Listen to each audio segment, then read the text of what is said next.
Please be seated. The record will show the presence of the jury, the defendant, and all counsel. Ms. Arias, you are still under oath. Do you understand? Yes. Mr. Nerman, you may continue with redirect. Thank you, Your Honor. Good morning, Jodi. Good morning. Judge.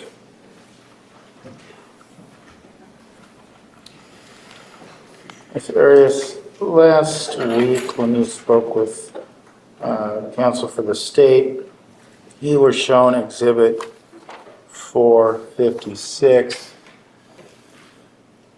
Showing that to you now. Do you remember seeing that? Yes. Journal entry? Okay.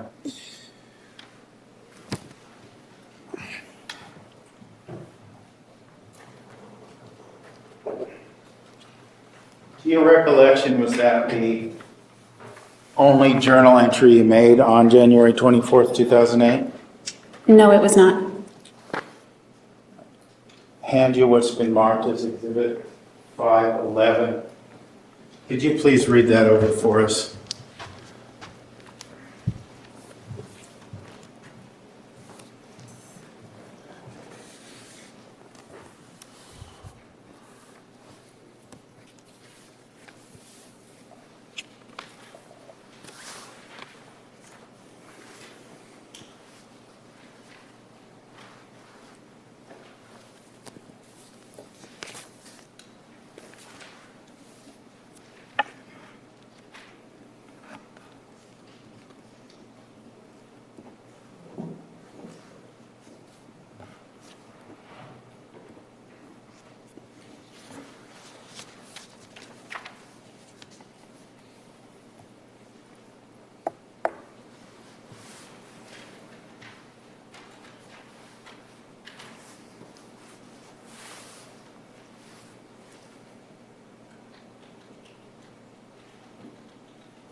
Okay.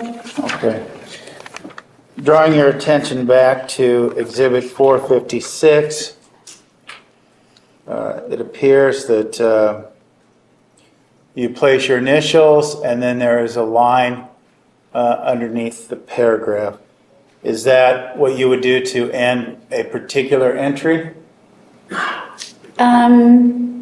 Usually, yes. Okay. You say usually the Exhibit 511 I just showed you, the writings that follow on January 24th, was that a separate entry? Yes. Okay. But was it a continuation of the thoughts and ideas that you were dealing with on January 24th of 2008? Yes. And in that regard, do the highlighted portions hold any significance as it relates to your thoughts about what you may have seen days prior? Yes.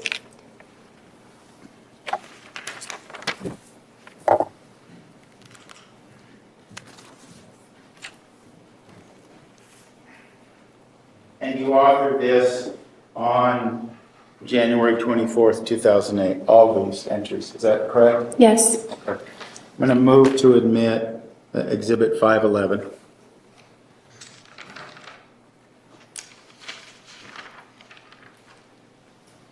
Objection, lack of foundation as to the timing, and if I may more dire as to the timing of these entries. Your Honor, we would object. May we approach? Well, I'll give you an opportunity to follow up on that issue with regard to timing, and then you may approach. Ma'am, with regard to this entry here, or exhibit number 511, there is an indication, you said that the Thursday entry of January 24th of 2008, that's the end of that entry, correct? Yes. There is no date for the next entry, is there? No. And then, however, at the very top, we have another entry that says Thursday, 1/24/2008, right? Yes. And with regard to this particular entry, that's Thursday, 1/24/2008, how much time elapsed between the first entry was made and the second entry was made? It was probably just enough time for me to listen to that audiobook and record that excerpt from the audiobook. So you were listening to something, is that what you're saying? Yes.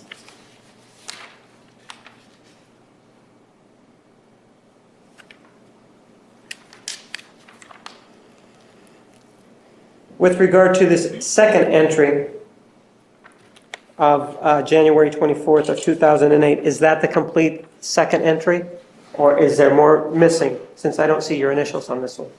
I believe it's the complete entry. You believe what? It's the complete entry. Why don't we have you take a look at it just to make sure? Okay. Okay.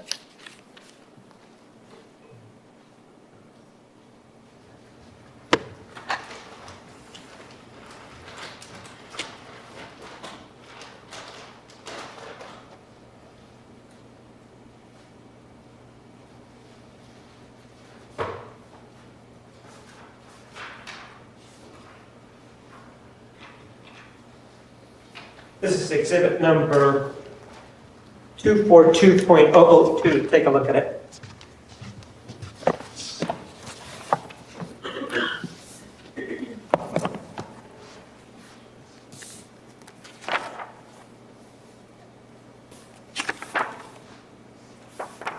Yes.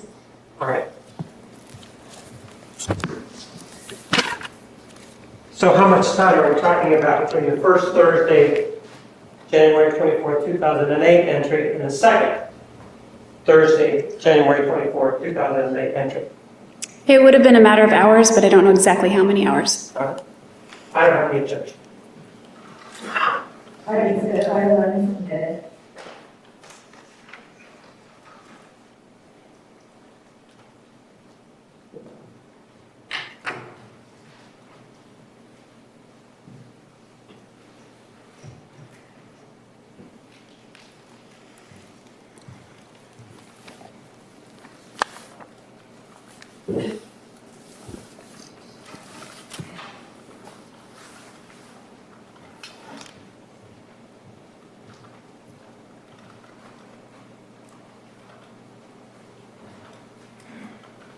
Okay, Jodi, let me draw your attention.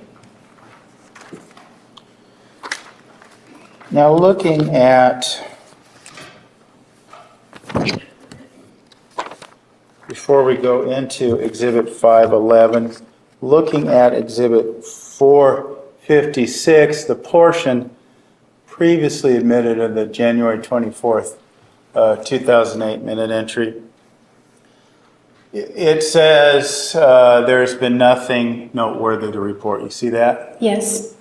And you were questioned last week because you had told us that on the 21st or 22nd of January 2008 is when you saw Mr. Alexander masturbating to an image of a child.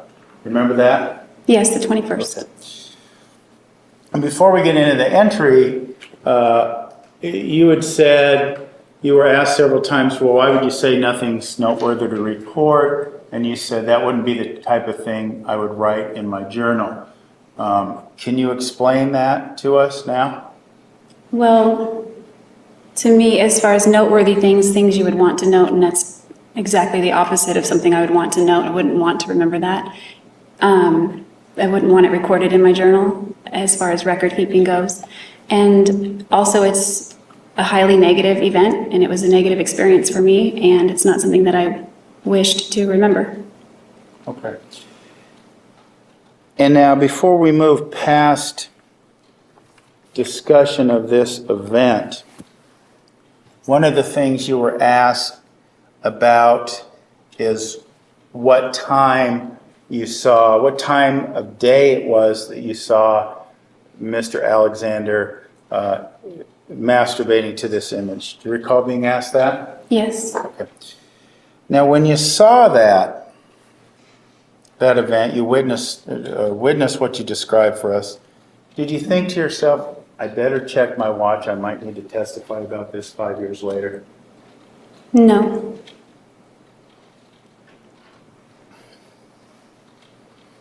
It was a startling event, was it not?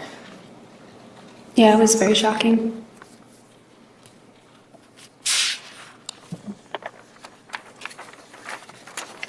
Drawing your attention back to Exhibit 511.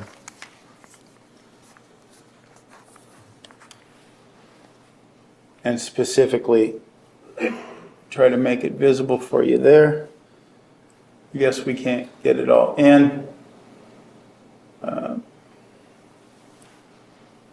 You see there that you're speaking about Travis. Yes.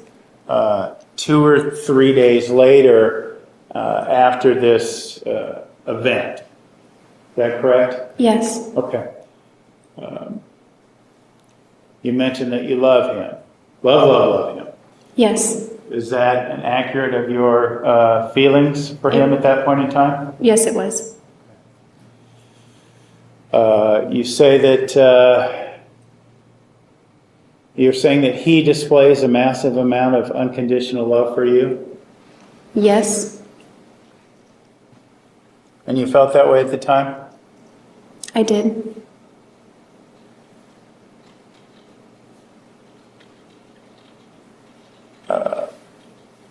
You say in this entry, I'm almost haunted by it. What does that mean? It means the light in the dark, because that was a few days following a really couple of dark events, and he makes up for it in really amazing ways, and that part just stays with me, and I couldn't get that out of my mind or my heart, just the way, how tender he is and how much more he displays his love when he goes out of his way to make up for whatever he did.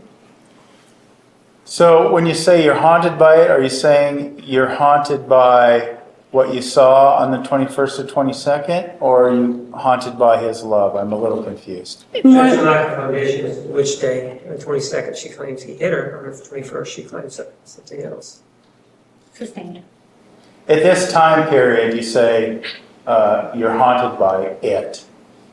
What is it? It's more the conflicting desire that I had I wanted to stay with him, but I also knew that would be a really bad idea. So it was more just like I'm haunted by the love that he expresses toward me that keeps me, well, I stayed with him out of my own free will, but it felt like it kept me hooked. Even though he wasn't like forcing me to stay with him or anything, I felt like I wanted to continue being with him when he acted that way, but he wasn't always that way. You mentioned in the next sentence, well, why don't you read the next sentence for us? It begins with but. But it still remains that I cannot marry him. I can't quite put my finger on it, but something is just off with that boy. We've all got head problems, that's for sure, but there are. Well, we went 2 sentences here, so let's back up. I'm sorry.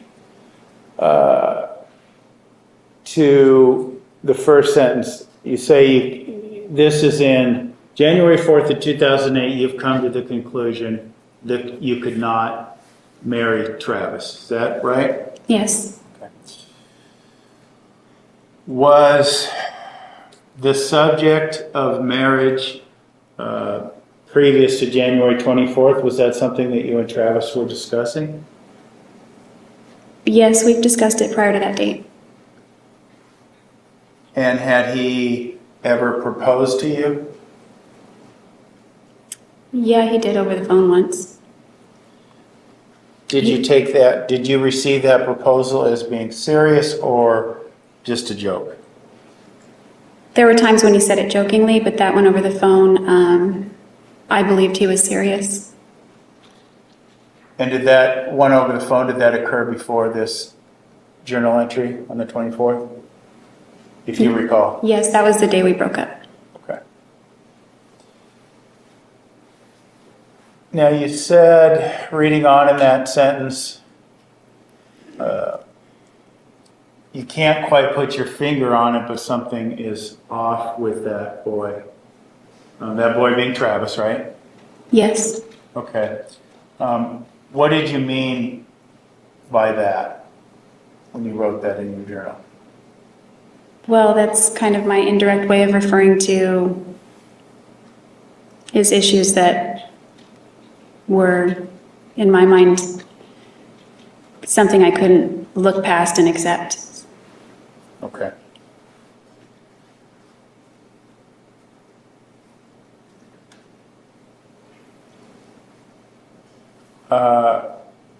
Looking at that last sentence again that begins with "but," there are certain things that will never sit right with, is that me?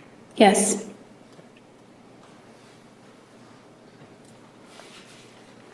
And are we referring to that same incident in January? Things Yes. that didn't sit right with you? Yes, both incidents.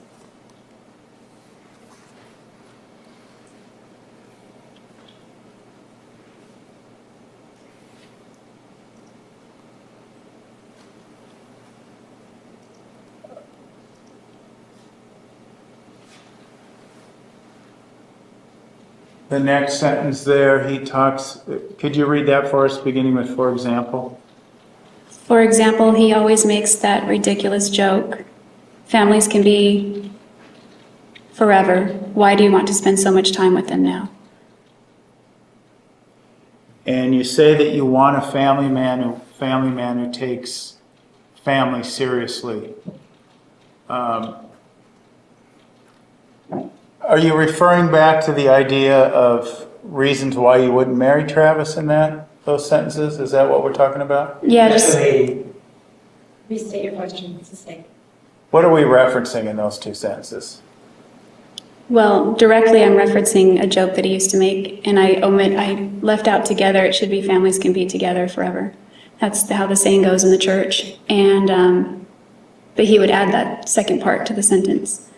And he made that joke several times right before this date because I went to see my family in Wairika for Christmas. So it just, even though he joked, it kind of reminded me that he wasn't really a family kind of guy, I didn't think. And especially after the previous few days, I worried about what, I guess it just sort of eliminated in my mind any possibility of having children with him because I would be worried, about my children.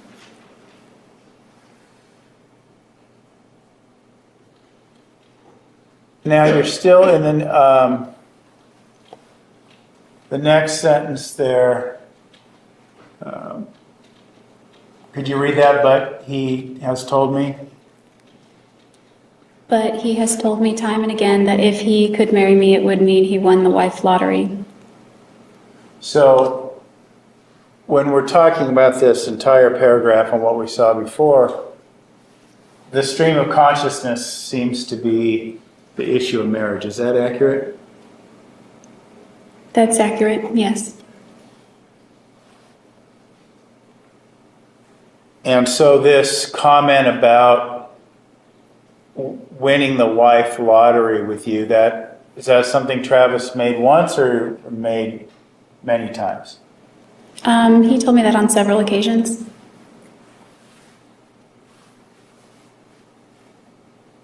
And you found that, from what we see here, it seems like you found that to be sweet. I took it as a very high compliment.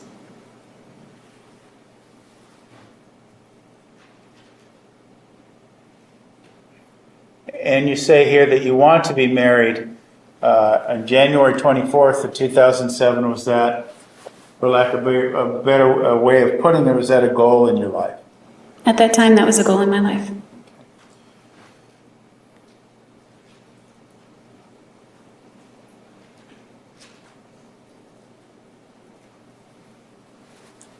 There's a sentence there, says, "I certainly." Did you see that? Begins with "I certainly." I'm looking for, oh yeah. Could you read that sentence for us? I certainly wasn't thrilled. No, I was devastated when I discovered that he wasn't being faithful to me.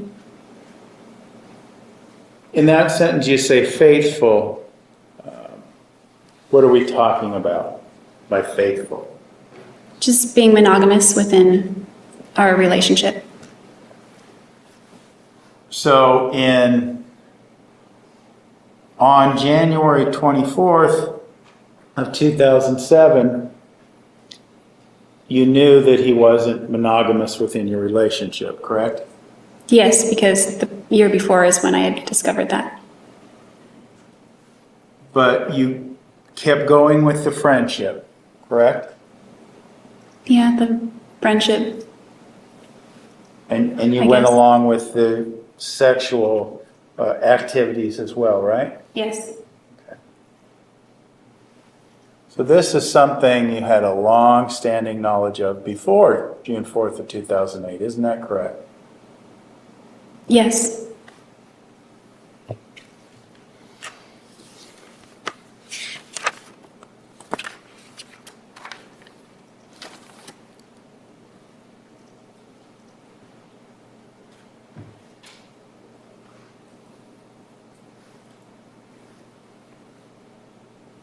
Drawing your attention to what appears to be the final highlighted page. Let's read that over and tell us, what is that a reference to? I was comparing my two previous experiences of being cheated on with my experience of being cheated on with Travis and how they were different. And you talk about ripping out the last few pages, but you refrained from doing that. I just want to make sure, ripping out the last few pages, is that a metaphor, or are we actually talking about ripping pages out of the journal? Kind of both. I was referring to literally doing it, but by doing that, it would kind of symbolize wanting to erase that day or that whatever, that kind of thing, whatever I'd written about, but I didn't. That day referring to what you just wrote on the 24th. No, I'm more referring to the negative things I had just written about, but those are indirectly referring to those 2 days prior, the 21st and 22nd. Okay. So rather than making notes about time and location, your goal was to try to forget what you had seen. Objection made. Sustained.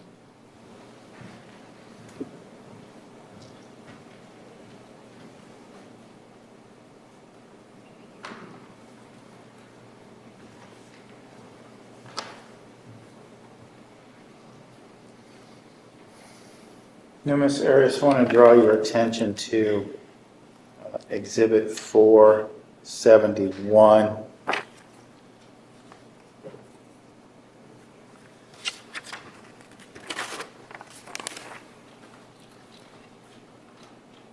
This was a entry from your journal on March 2nd. Do you remember seeing that? Yes.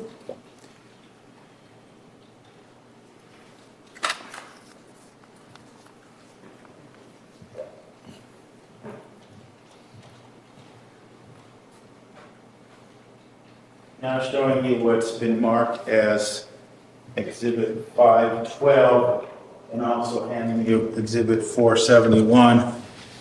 You take a look at both of these and discern for us whether Exhibit 471 is the entirety of your journal entries from March 2nd, 2008.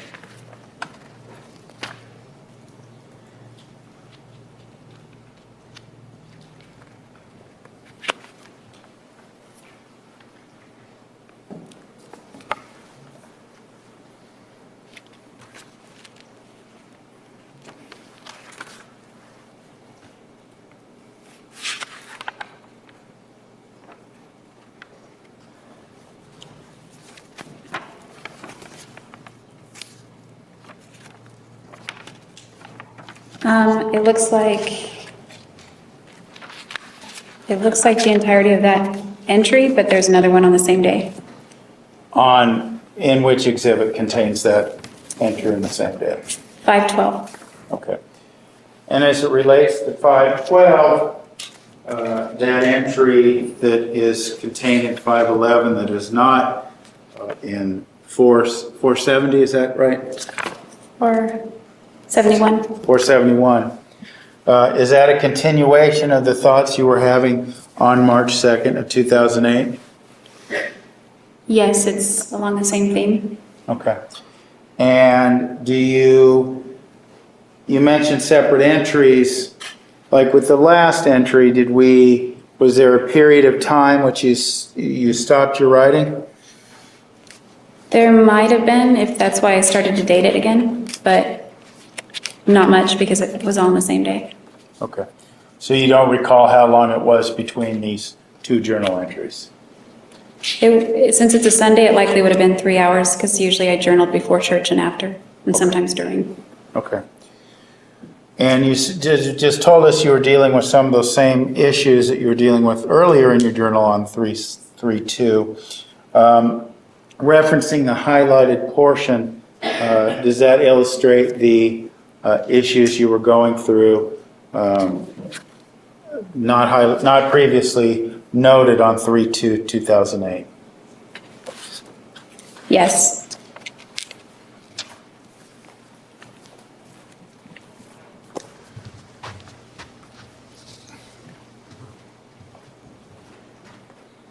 Move to admit Exhibit 512.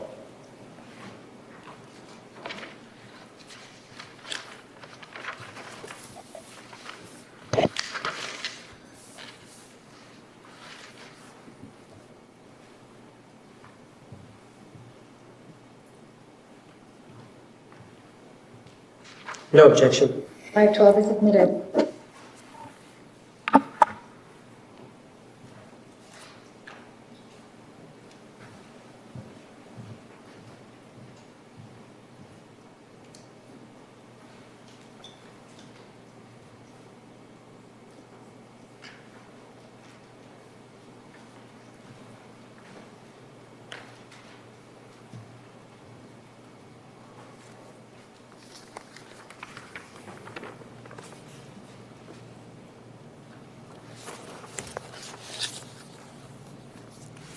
Before we talk further about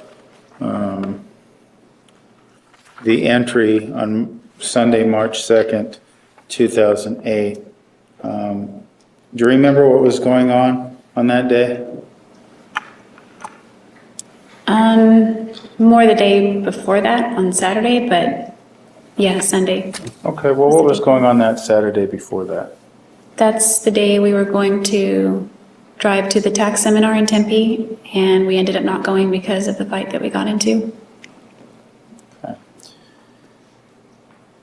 Now, looking at the portion of your journal entries that we didn't see in the previous exhibit 471, we see March 2nd, 2008, and now as you said earlier, that's the day you wrote that, correct? Yes. Okay.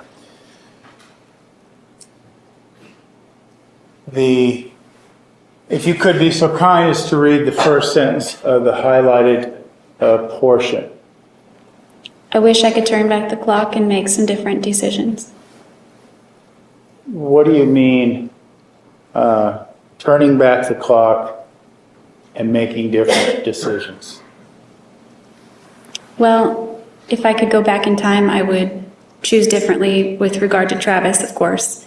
And when I start thinking along those lines, I think back further, well, maybe I would have never gone to the MGM Grand, or maybe I would have never gotten involved with prepaid legal, or maybe I would have never picked up that DVD and looked at it, or, just different things going back.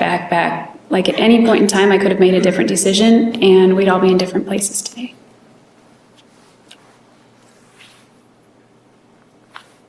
You say that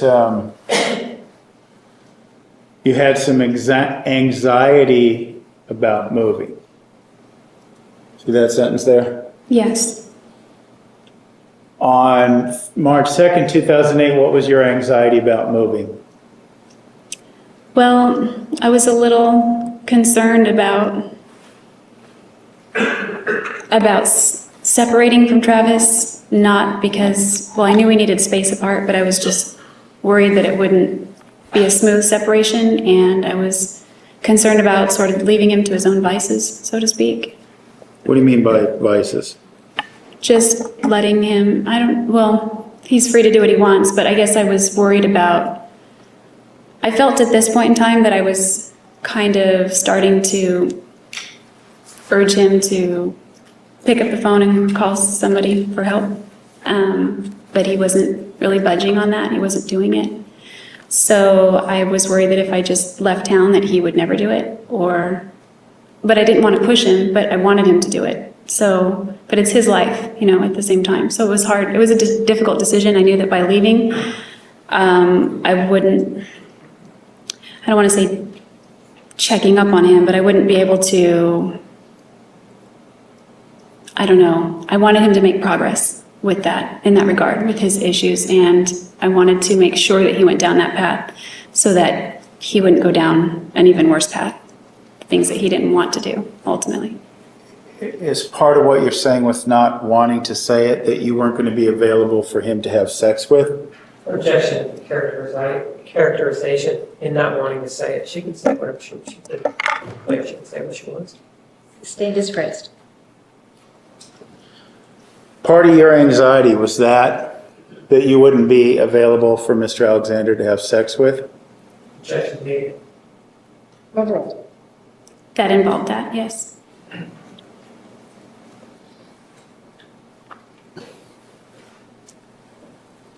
You say you will need to remember to breathe deeply and flow. What do you mean there? Well, I felt I was making the right decision by moving back, even if it was difficult, and I just needed to remember that. That's what I meant by that. Okay.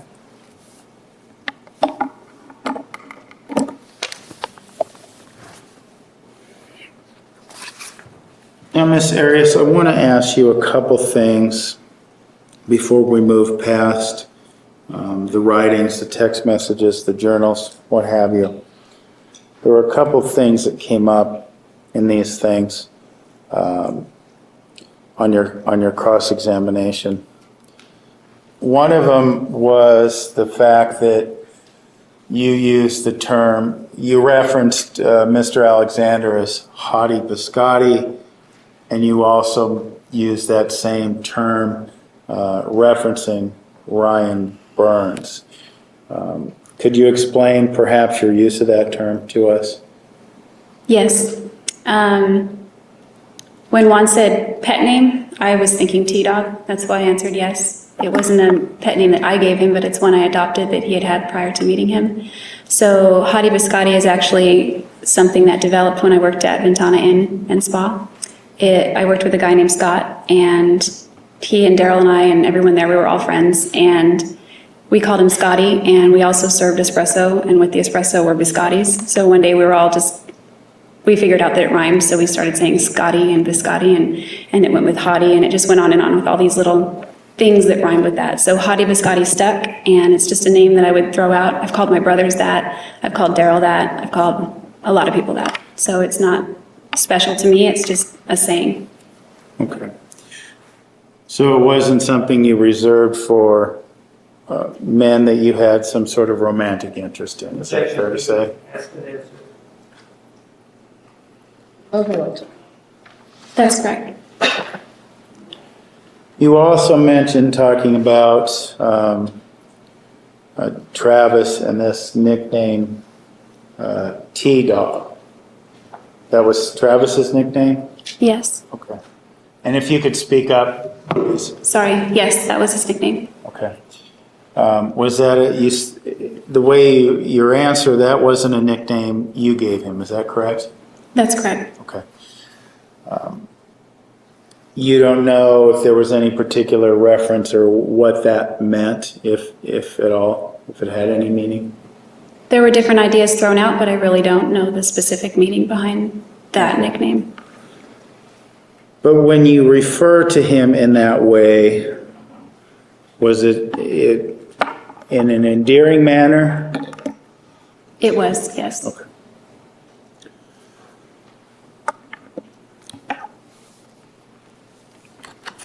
Now, we also heard during your cross-examination about Travis's grandmother and how you had sent some roses to her after his death. Do you recall talking about that with Mr. Martinez? Yes. No, they were irises. Irises, I'm sorry. Yes. And why, my question to you is why you chose his grandmother to send these flowers to? She's the only member of his family that I'd ever met. And her information, her phone number was given out to a lot of people to contact her, and I felt like by not doing anything or reaching out that would have been even worse than, I felt really awful, and I felt like by not doing anything it would have been worse than sending flowers. Well, let me back up to my question. Did you have knowledge of how important Travis's grandmother was to him? Yes. And did you learn that through Travis? Yes. And from your testimony, we heard is that you had met her. Well, let me ask you this. How many times had you met Travis's grandmother? I want to say 3 times, but I went to the house 4. You say you went to the house 4. Was there an occasion when you went to the house and she wasn't there, or describe why you mean you didn't meet her that occasion? There was one occasion after I moved out to Arizona. I believe it was in the fall, 2007. That should be our scope of cross-examination.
Ladies and gentlemen, we're going to take a 5-minute recess. Please go back to the jury room. We will call you back in approximately 5 minutes. Please remember the admonition.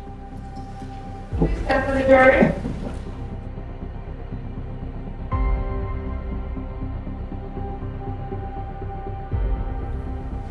Please be seated. The record will show the presence of the jury, the defendant, and all counsel.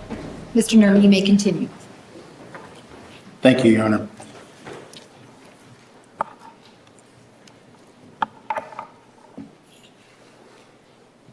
Just briefly, when we left off, you knew prior to June 4th that Travis's grandmother was very, very important to him. Is that right? Yes. Okay. Before we talk about the trip you took on June 2nd of 2008, you had told, or it had been raised during cross-examination about the violent incidents, both between you and Mr. Alexander, but also just Mr. Alexander himself. You recall recounting for us the incident when he was banging his head against the wall in his Yes. home. Yes. Okay. You also made mention of the fact that Mr. Alexander had hit your car. You recall saying that in cross-examination? Yes. Okay. Could you explain to us the events and circumstances surrounding Mr. Alexander hitting your car? Yes. It was I think it was in May 2007, and we had spent 2 days at Disneyland, and we were driving to the Getty Center in Los Angeles because it was on the list. And from Anaheim to Los Angeles, distance-wise, it's not very far, but it took us a few hours to get there because there was gridlock, 5 or 6 lanes of traffic. We were barely moving, and he was driving my car. And he has zero tolerance for traffic jams. So he got very angry and began to swear and started banging the steering wheel with his fist and hitting the inside of the door, just screaming at other drivers who were oblivious to him, but he was screaming at them and just angry. I mean, it was like he was straining at the leash, but it was a seatbelt, like he couldn't restrain himself. That's what it was. Did that incident scare you? I can't say that I felt too scared, but I was really shocked because that was the angriest I'd ever seen him up to that point. And remind us again, when did that occur? I believe it was in May 2007. Okay.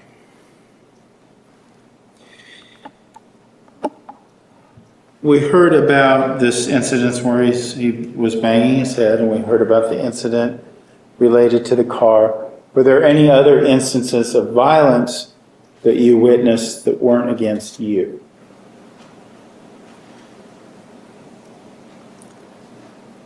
I can't think of any specifically. Okay. When we talk about violence against you, you told us earlier that he had sex with you or began having penile vaginal intercourse with you when you were asleep. Remember telling us that yesterday? Yes. And I believe you characterized that for us yesterday as a mistake. Is that right? Thought it could have been a mistake? Yes. When he grabbed your arm and bent you over the desk on June 4th, 2008, and had sex with you, did you view that as a mistake? No. How did you view that? It was just, by then we were engaging in all kinds of activities without any boundaries. And so it was just something he wanted to do and something I was fine with.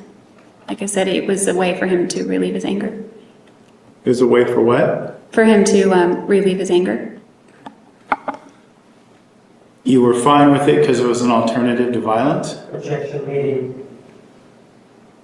Is that what you're telling us?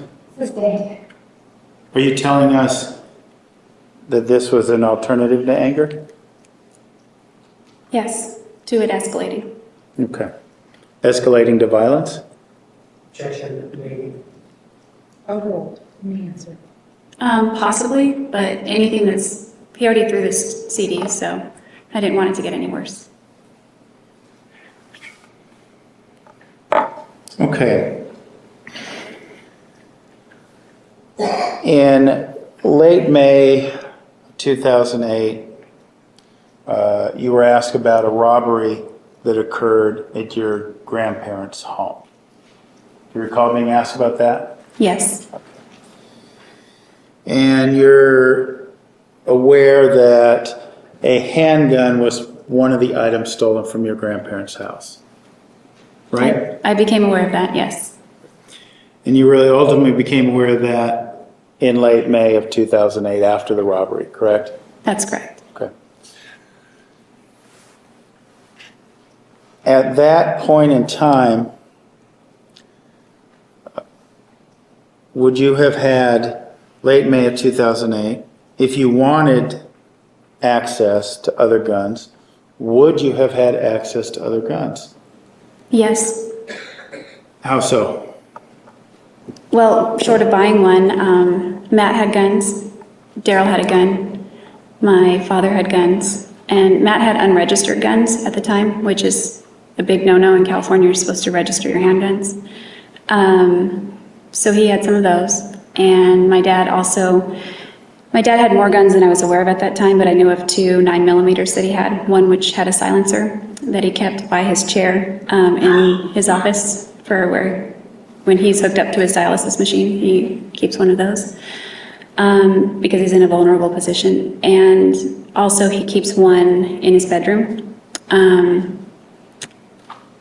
I believe it was there's shelving right next to the bed. It was either in that cabinet or under the mattress or something like that.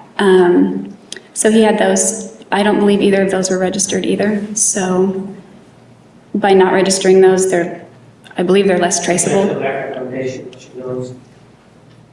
Okay.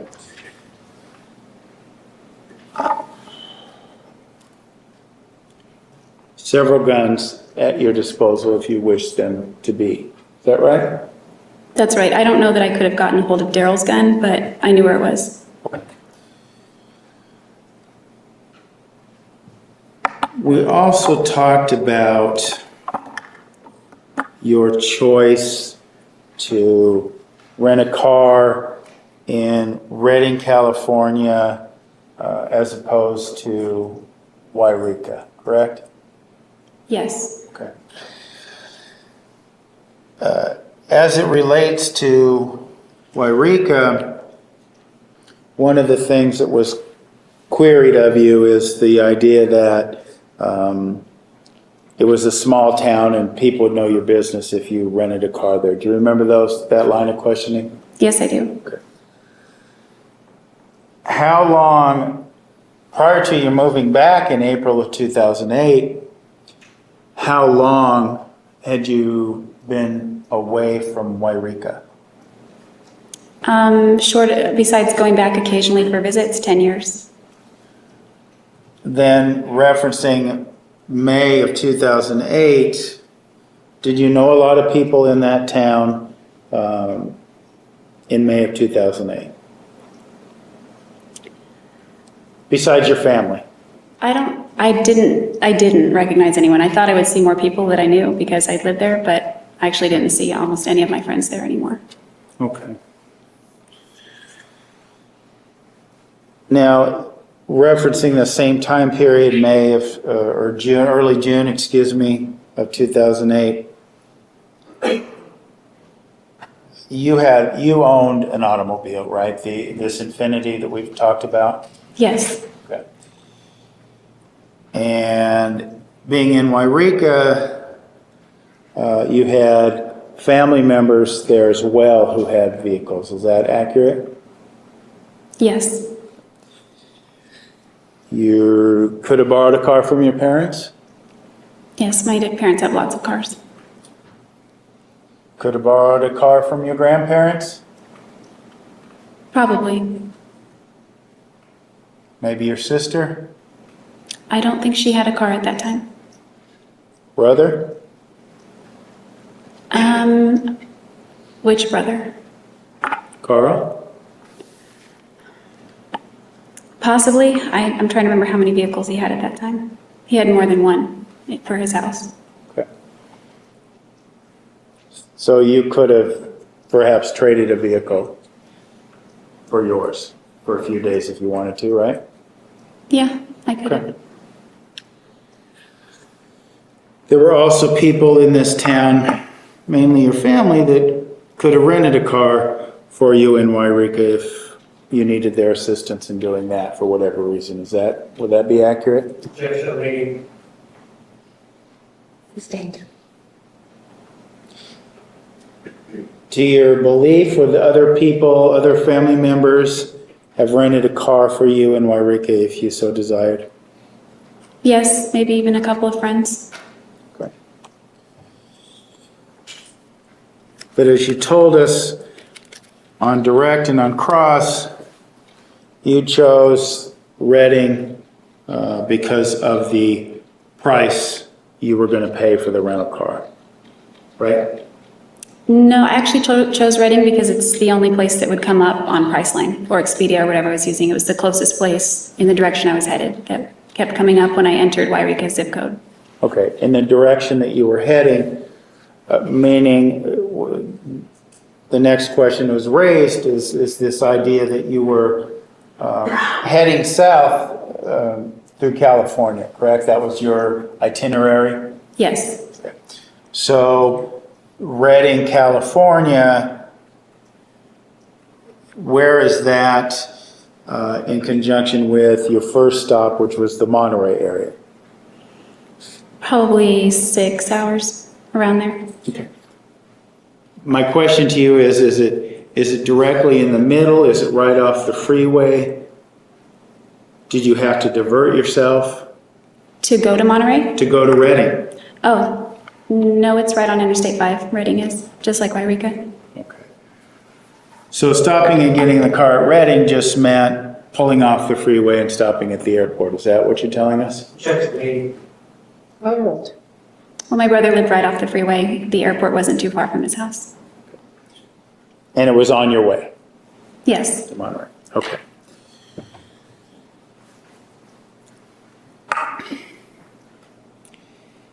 Now this trip in the Monterey area, I know you talked about many a different town, Seaside, Santa Cruz, that sort of area. But what I want to do is I'm going to use the term Monterey area just for simplicity, okay? Okay. When you were there at the Monterey area, as it relates, going back to this issue of cars, did Daryl have a car? Yes, he has a truck. Okay.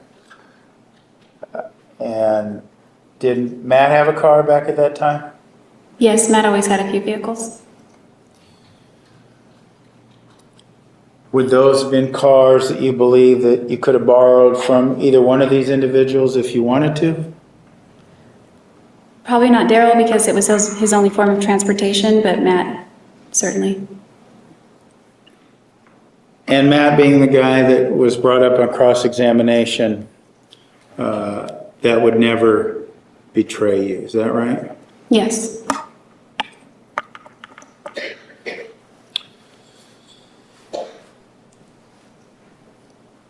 After the time you spent in Monterey, we heard about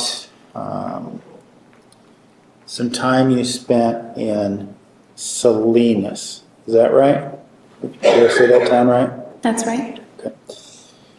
And Salinas is the city that you got your nails done. Is that right? Yes, Okay.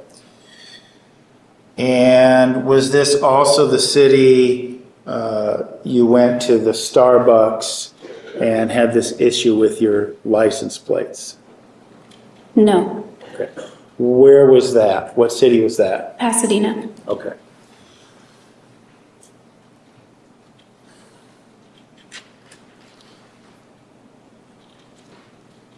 Drawing your attention then to this incident with the license plates, do you recall whether it occurred before or after you purchased gas at this AM/PM ARCO station? I don't recall, it was all around the same time, and I think Starbucks was near Arco. I don't remember if I went there first and then got gas or vice versa. Okay. Well, let's talk about the gas situation.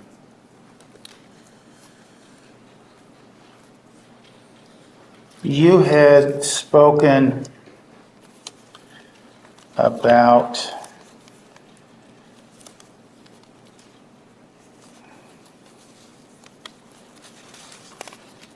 a gas can you had purchased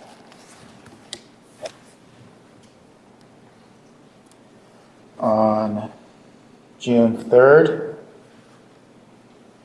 Exhibit 237.008.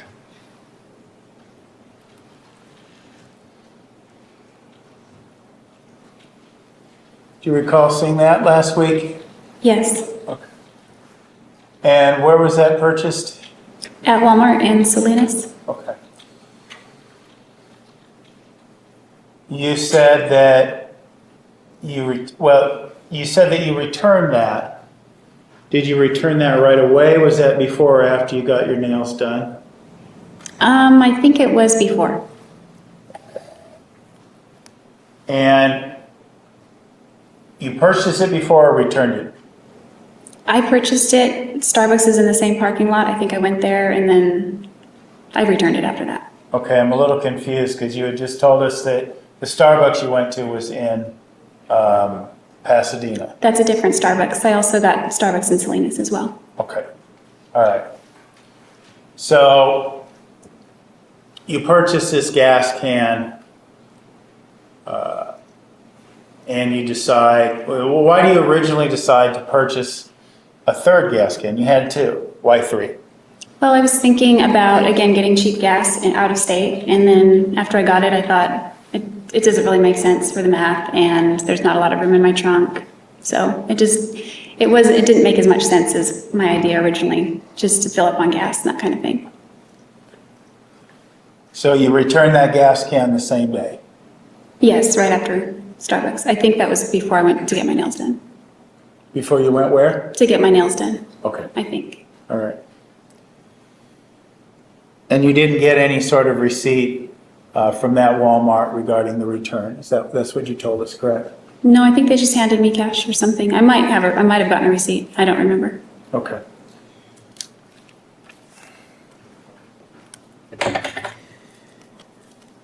Now, the gas cans you borrowed from Mr. Brewer, you didn't measure them to ensure their accuracy, that they were actually 5-gallon cans? Would that No. be fair to say? That would be fair to say.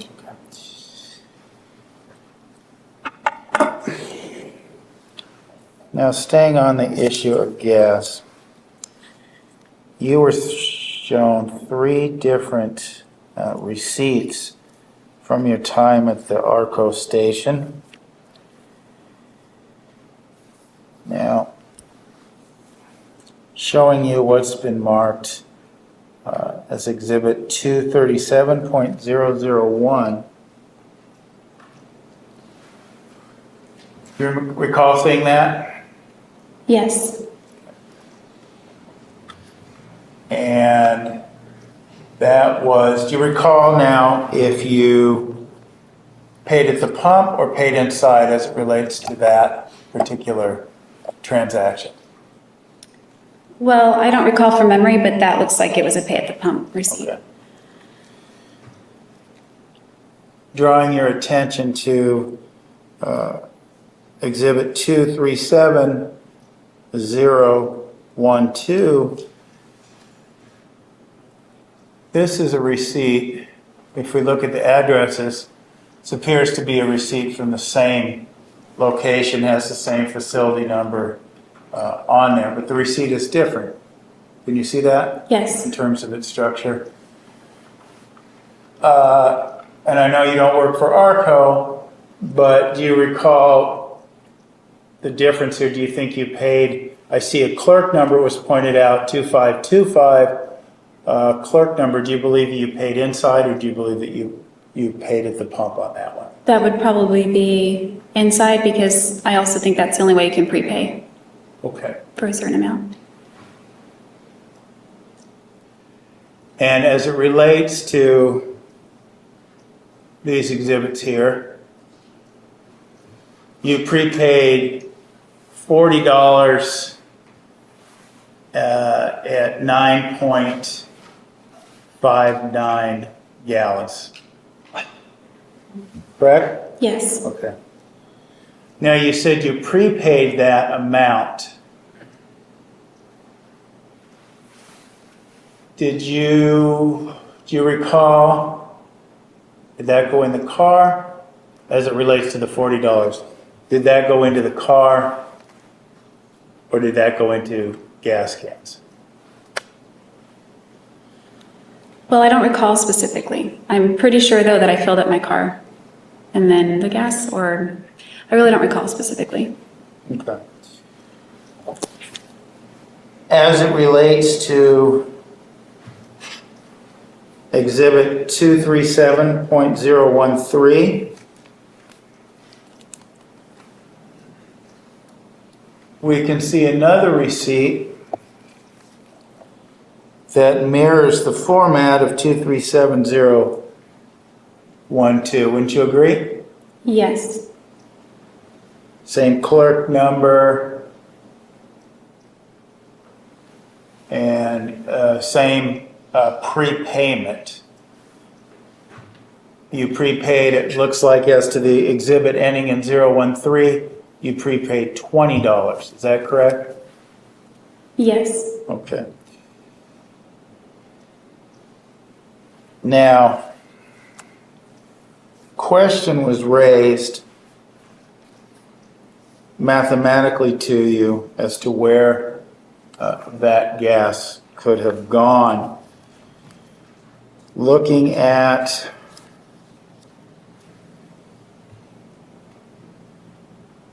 these two receipts, the prepayment receipts, we see 9.54 gallons, correct? Yes. And barely here, it appears we see 2.774 gallons, right? Yes. Okay. Assuming that the gas cans you had were 5-gallon cans, those cans would have been pretty full had you put this $40 in the gas cans, right? And darn close to full. Yeah, assuming they were 5 gallons, yeah, Okay. each.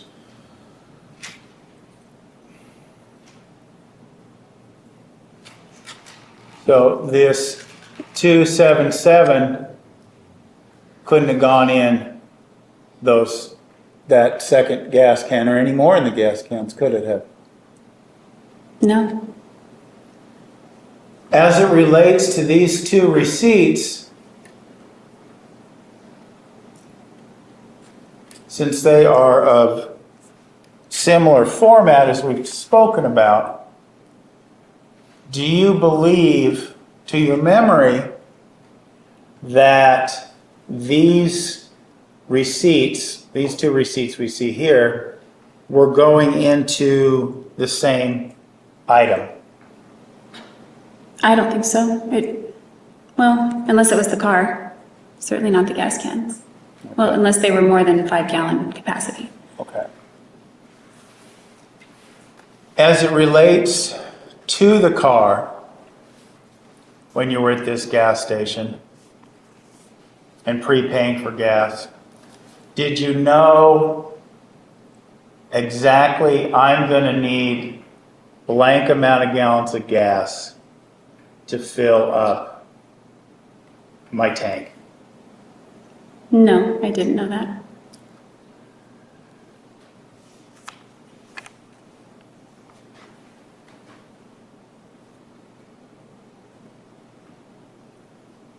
Did you leave that Arco station with a full tank of gas in your car? I believe I did, yes.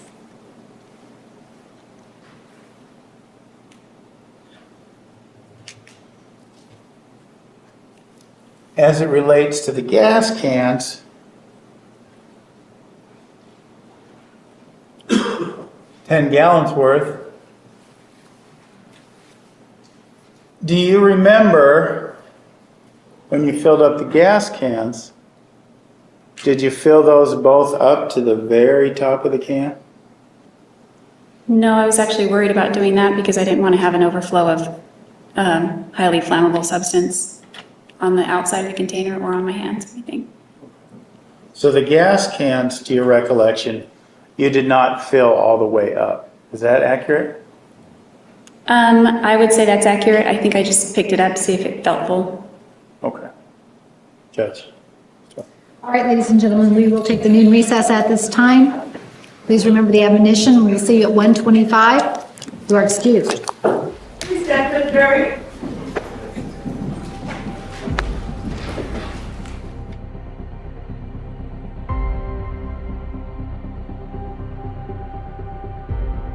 Have had, they were accurately 5-gallon cans, and the can you bought at in Salinas was 5 gallons, you would add 15 gallons of capacity of gas in those gas cans. Is that correct?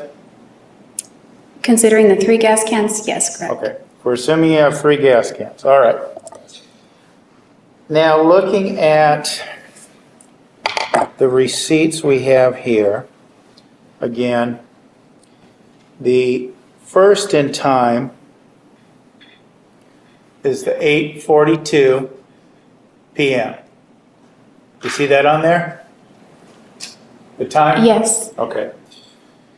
8:42 p.m. being the first in time, that's 8.3 gallons, right? yes. Okay. Now,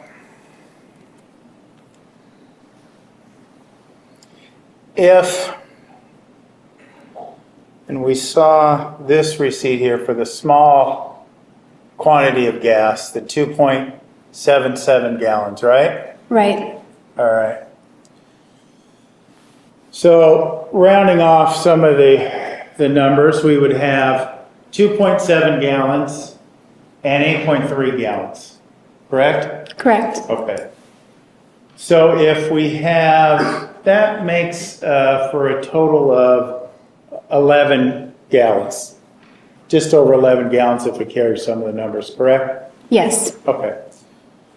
So in order for that to go into the gas cans, you would have had to fill the gas cans and then 10 minutes later come back, put a little more into one of the cans. You didn't fill 15 gallons worth here, right? No, I didn't. Okay.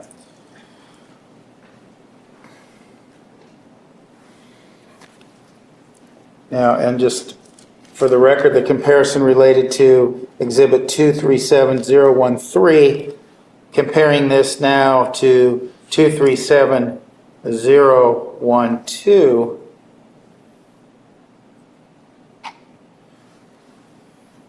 and looking at the times, you had 20 military time being 20:53 and 24 seconds. as to the receipt that's on your left, correct? Correct. And about a minute and a half later or so, you would put more gas, or you'd purchase more gas. Correct? Can That's you- the one we see on the right, looking at 20:54:52.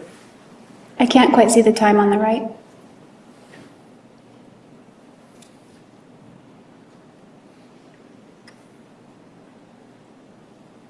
Judge, lack of foundation is plenty of the gas. There's 2 times listed on each of the receipts. Foundation hasn't been established as to which one, the one she used to put the gas.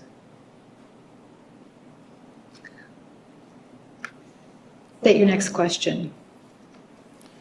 Ms. Arias, let me do, maybe I'll do it this way so you can see it a little better, so there's no confusion. I apologize, I can actually see it, I was just confusing my left and right, I couldn't see the left, and I thought that was Okay. right, so I can see it. We see this receipt 20:54:52, right? Yes. Okay.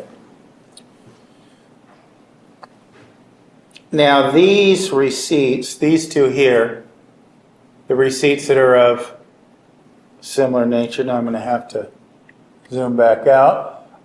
These two receipts that are of a similar nature, this is also after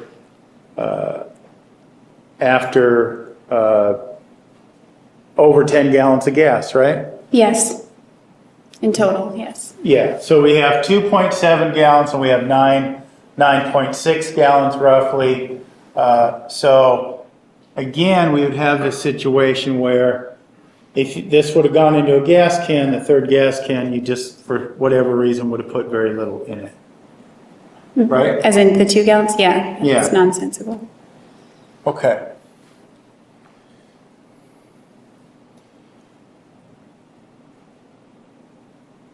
When you had filled, you mentioned a couple different occasions when you filled your car with gas.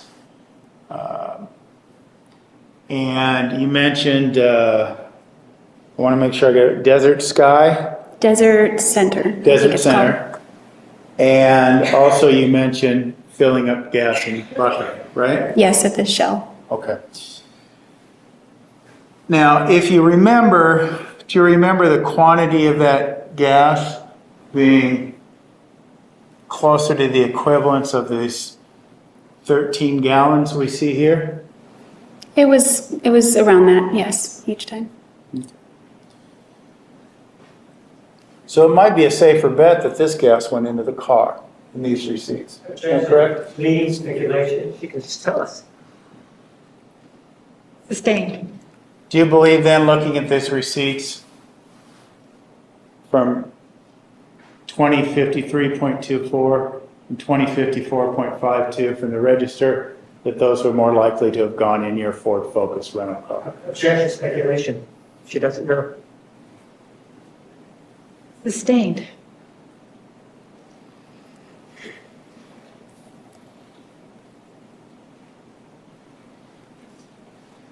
Do you see it likely, to your recollection,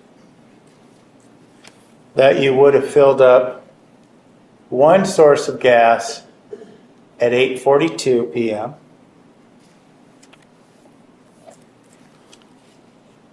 put more gas in at 20:53, and bearing in mind now, Ms. Arias, even if you had that third gas can, that would be a good 16 gallons worth, right?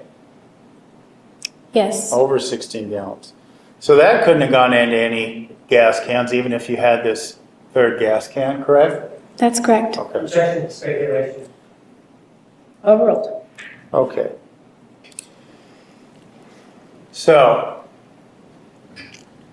going back to my question then, do you believe that you would have filled one source, came back, and 10 minutes later thought that you could have put $40 into the gas cans after putting 8.3 gallons into them? Objection, speculation.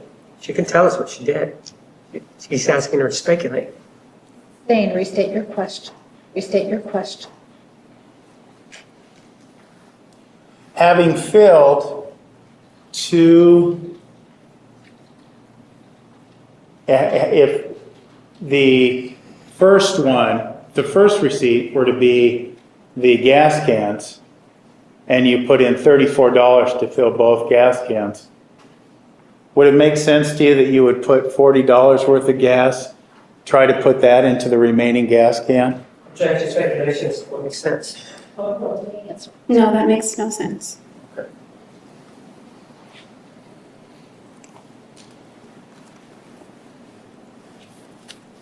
Bringing back, removing exhibit 237001, and now including 237013.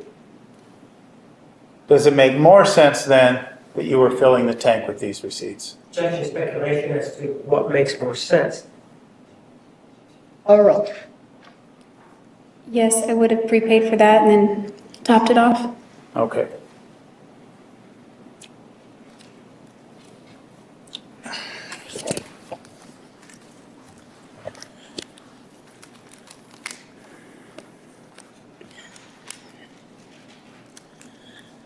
Now, as it relates to your time in Pasadena, there was several questions about your license plate related to your time at Starbucks, in Pasadena, correct? Correct. Okay. And your testimony on cross seemed to be such that you came out of this Starbucks and there were some skaters rolling away or skating away when you came out of the Starbucks. Is that correct? That's correct. Okay. And to your recollection, it's my understanding that you didn't recall the exact time of this event. Is that accurate? No, it was dark, but I don't remember the exact time. It wasn't too late. Okay, but the sun was down. You recall The sun that? was down, yes. Okay. And the parking lot was lit by artificial light? Yes, Okay. And you are parked with the front end of your car facing towards the building, from what you told us. Is that right? no, it was pulled into the parking space facing the curb. The building would have been behind me and off to the right a little bit. Okay. And in terms of, so when you walked out of the Starbucks, the first part of the vehicle, your rental car that you would have seen was the back end of it. That's right. So when you saw these skaters going away, you didn't notice anything wrong with the back part of your car, is that? Objection, reading. Sustained. Did you notice anything wrong with the back of your car? No, I just noticed some people skating away from the area of my car, and I didn't think much of it at first. Okay. Now, you told us that you got in your car and you saw your license plate. Or, well, you saw an object that later you discerned was a license plate. Right, as I was backing out, the headlights Okay. caught it. And remind us again the position of this license plate when you saw it. It was sort of leaning against the, whatever that thing is called, the cinder block, I Okay. guess. It was leaning against that. All right. Not tall, but like, lengthwise. Okay. And do you remember whether it was the front of the plate or the back of the plate that you were observing? I don't remember, but I think it was, Objection, speculation. Sustained. You testified on cross-examination that you saw this plate, whatever side of it was, you saw it reflecting. And it Yes. caught your attention, right? yes, it Okay. did. And you told us that you looked out and you saw you got out of the car, right? That's right. And you saw this plate, and it sounds like you logically concluded that it would be yours because of the bugs that weren't on the front end of your car, right? Objection, lead. So it's characterization logically, vouching. Sustained. Okay. You go out to the front of your car and you look at this object, right? Yes. And why would you do that? Why would you get out? Well, because it flashed and I just had that instinct for a second. I thought, well, what is that? Because it made a bright flash when my headlights caught it. So I got out to find out what it was. Okay. And did you examine the object to discern what it was? Yes, I could see it was a regular modern California license plate. Okay. And what led you to believe or to conclude that the license plate that you observed laying against this cinder block was the license plate that was related to your rental car? Well, I picked it up and I noticed on the front there were a bunch of dead bugs stuck all over it, and I glanced at my car. It didn't have a license plate. It had also dead bugs all over the bumper, except in the rectangular area where there should be a license plate. So I just kind of looked at it, looked at my car, put two and two together, realized what might have happened, and then I just wanted to get back in my car very quickly. Okay. You mentioned that you said you wanted to get back in your car quickly. Sounds like you were uneasy or uncomfortable at that point in time from what you told us on Cross? Yes, after I perceived that someone had messed with my car, I wanted to get back in the car and lock the doors. Now, you later learned when you were in Utah that, well, let me ask you this. This license plate, the way it was leaned up against this cinder block, did it look to you like it had been intentionally laid there? Objection, recommendation. How would you know the intent of the people that moved it? I asked her how it Overruled. looked. Overruled, you may answer. Yes, it looked like it was placed against the cinder block. And you later learned that your rear license plate had been turned upside down when you were pulled over in Utah, correct? That's correct.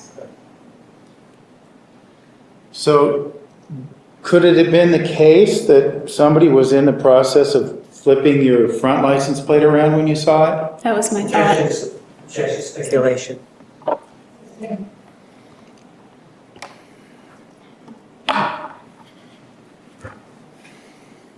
Okay, so you place a license plate in your car and you proceed on your trip, correct? That's right. Okay. I put it on the floorboard. On the floorboard. Yeah, it was kind of Okay. dirty with a bunch of bugs on it.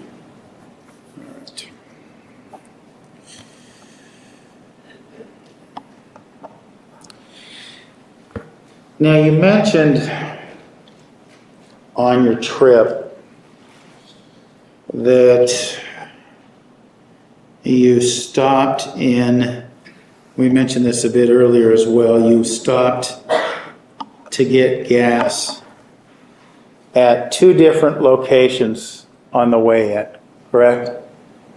Do you mean from Pasadena? From Pasadena to Mesa, you stop and buy gas twice. That's correct. Okay. And your recollection is that you paid cash for that gas, correct? That's my well, I think I paid cash. I'm not really sure. I just know I went and got gas there and paid for it and got back on the road. Now, as it relates to gas and the purchase of gas and filling up with gas, you had talked to us about how one of the reasons that you wanted the gas cans was to save money on gas. Do you remember telling us that? Yes, that's why I originally wanted the gas cans from Daryl, to borrow them. Instead of filling up your car with the gas cans on the way into Mesa, you are telling us that you chose to fill up the tank from a pump instead of those cans. Yes, Okay. at first at Desert Center, and then that would be And then- Buckeye. Okay. Why did you choose then to retain the gas that was in your gas cans?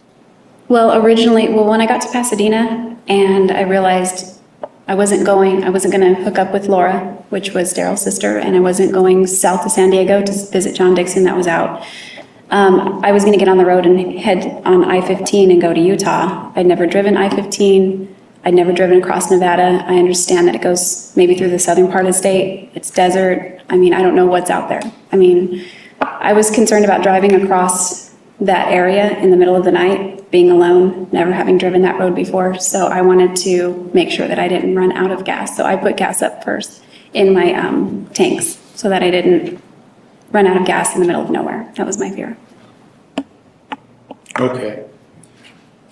So it wasn't just about saving money, it was about concern about running out of gas on the way to Utah. Yeah, I was hoping to save money, but I was more concerned for my safety once I realized I was driving 12 hours to somewhere I'd never driven before. Okay.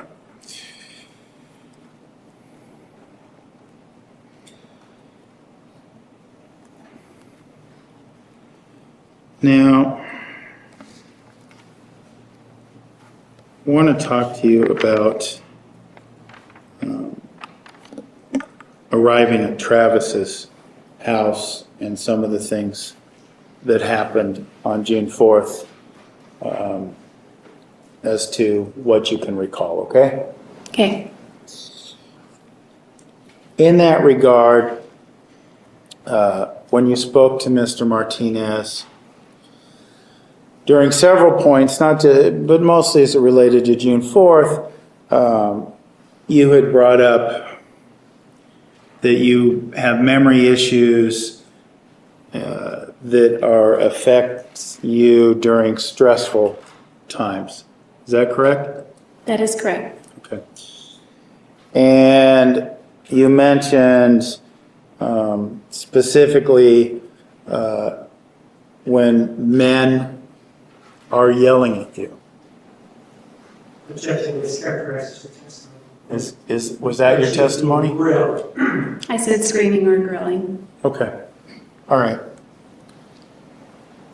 So screaming or grilling was your words. I just want to make sure we get it right. That's correct. Okay. Now, in this regard with this response, before we get into it a little further, you're not a psychologist, are you? No, I'm not. You're not a psychiatrist, are you? No. You have no training in assessing memory loss? No. No training in assessing post-traumatic stress disorder? No. No training in assessing the psychological effects that can befall a battered woman? No.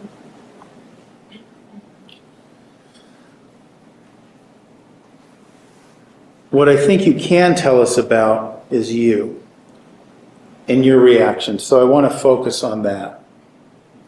I object to the characterization of what I think, irrelevant what he thinks. Sustained. Jodi, even without this training, you can tell us things about this reaction, can't you? The reaction on June 4th?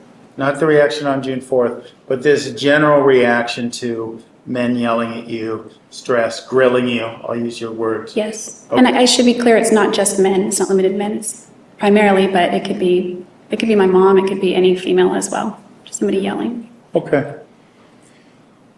Let's talk about, if you can recall for us, this condition, if you will, for lack of a better word, when you remember this condition beginning, when are your first memories of you realizing, geez, when this happens, I just lose focus of what's going on?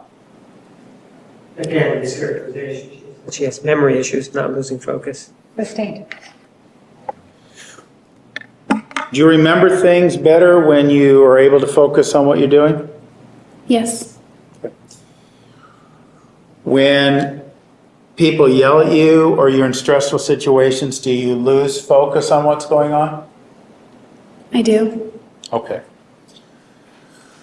When do you remember this condition or beginning to have this response to this sort of stimulus, the yelling, the anger? I remember it really began when I was around 14, I think. Not as prolific as when I was with Travis ultimately, but my parents would yell at me over things, and it sort of increased. Then I moved away for a while and spent about 10 years away from that environment, and it got a little bit better. There was one point when Daryl yelled at me one time in our entire relationship, and I almost had a nervous breakdown. It was pretty intense. And then aside from those things, after getting together with Travis, it took several months, probably 6 months, but he began to snap and yell. And like I said yesterday, I think it was, he would just check me. That's when it started. Sustained. Okay. It started when you were about 14. It sounds like it wasn't a big issue for you again until your relationship with Mr. Alexander. Is that accurate? Sustained. This condition, did it begin to come into play again once your relationship with Travis Alexander began? Yes, it did. Okay. Now, in that regard, do you remember the first instance where this condition came into effect? During my relationship with Travis? With Travis. Well, on the road, when we were on the way to the Getty Center. Such a speculation. If she doesn't remember, how could she relate something she doesn't remember? She was answering the question, Judge. She didn't say she didn't remember. Question. Your relationship with Mr. Alexander, he yelled at you, right? Yes. And did that give rise to this flustered condition? Yes, and eventually the shaking and all that. Okay. Do you remember, what is your first memory of this happening with Mr. Alexander? The shaking didn't really start till the fall, 2007. Non-responsive, she was being asked, she remembers not remember. Overruled. But as far as getting flustered, it was when I'd seen him angry before with Abe and all those things, but he really flipped out when he was driving my car, and so I just hunkered down, hoping we could hurry up and get there so we could end that hell ride, basically. And was this, we talked this morning about the instance where you're stuck in traffic and he was beating on your car. Is that what we're talking about? Yes. Okay. That was the first incident you remember. Were there other incidents you remember? Yes. And in that regard, what was the next time you remember? The next time I think he flipped out on me was mid-August. In August of 2007? Jack, this is the characterization. Is she flipping out? Is she answering the question of when she had the reaction, or when, according to her, Mr. Alexander got upset? Right, sustained. August of 2007, you told us about Mr. Alexander beating his head against the walls of his home. Do you recall telling us that? Yes. Did you have this reaction at that point in time? Objection, like foundation downstairs or upstairs? Overruled. Yes.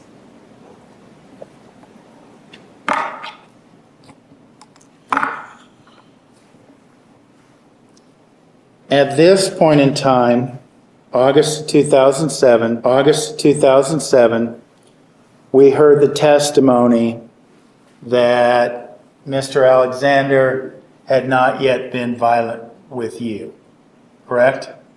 That's correct. Okay. And you've just told us about having this flustered reaction to these events when there was contact, when he was making contact with an object. Would mere yelling trigger this for you with Mr. Alexander? Yes, I didn't want him to be angry. Okay. So if he would call you, when he called you a whore and a slut and yelled at you, would you have this reaction? Objection, lack of information when he allegedly called her this. I'm sorry, I didn't hear the last part of your objection. Lack of foundation, when did he allegedly call her this? Overruled, you may answer. Yeah, it occurred during those times.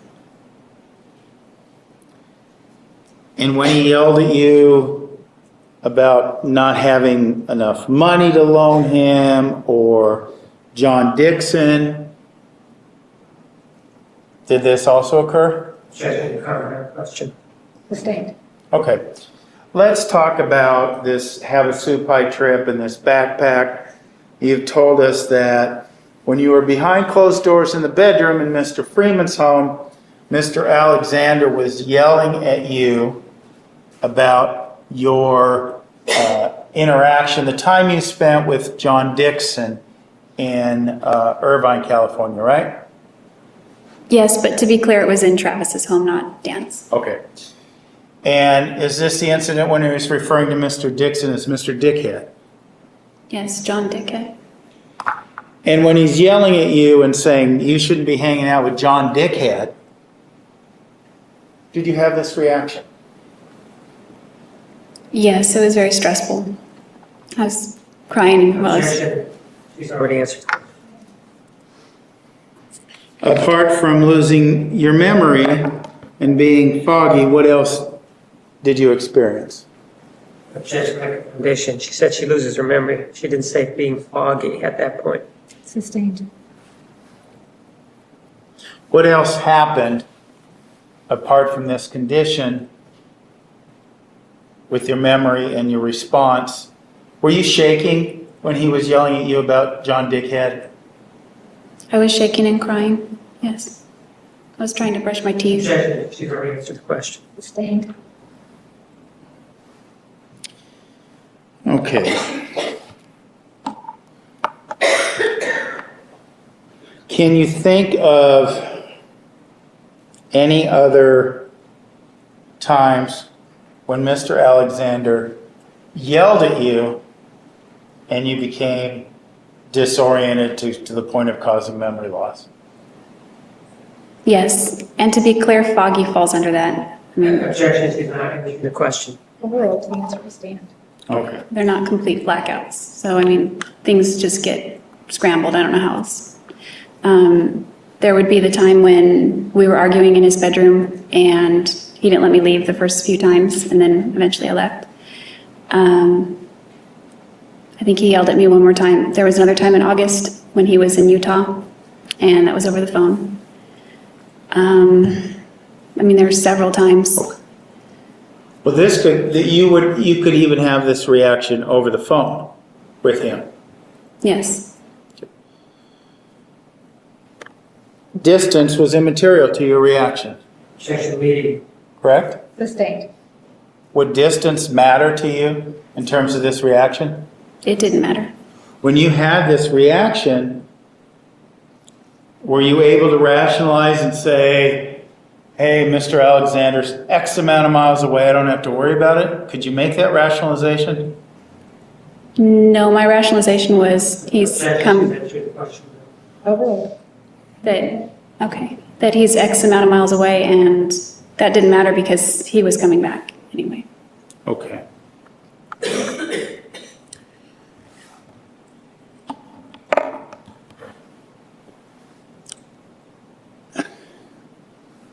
So as far as this reaction goes, how is it different, if at all, before you met Travis Alexander and after you met Travis Alexander? There was no shaking, just maybe a little disorientation. I just remember when my dad would get in my face, similar things would happen with Travis. Like one time he was screaming at me and some of his spit got on me and I went to wipe it off and he took offense to that in a bad way. Was that Travis or your dad? My dad. Okay. And, you know, I mean, sometimes mom screams and I don't know, I don't like to listen to it, so. Okay.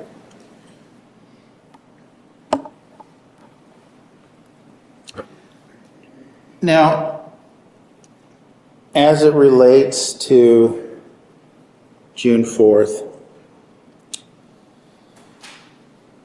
one of the things that you were asked about is the correlation, if you will, between August 2007 and June of 2008 in terms of your placement or your choice, the choices that you made as far as what you chose to do is running away as opposed to fighting for your life. Do you recall that? Yes. Okay. Now, between August 7th or August of 2007 and June of 2008,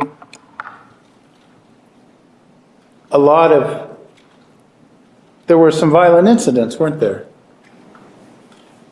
Yes, there were.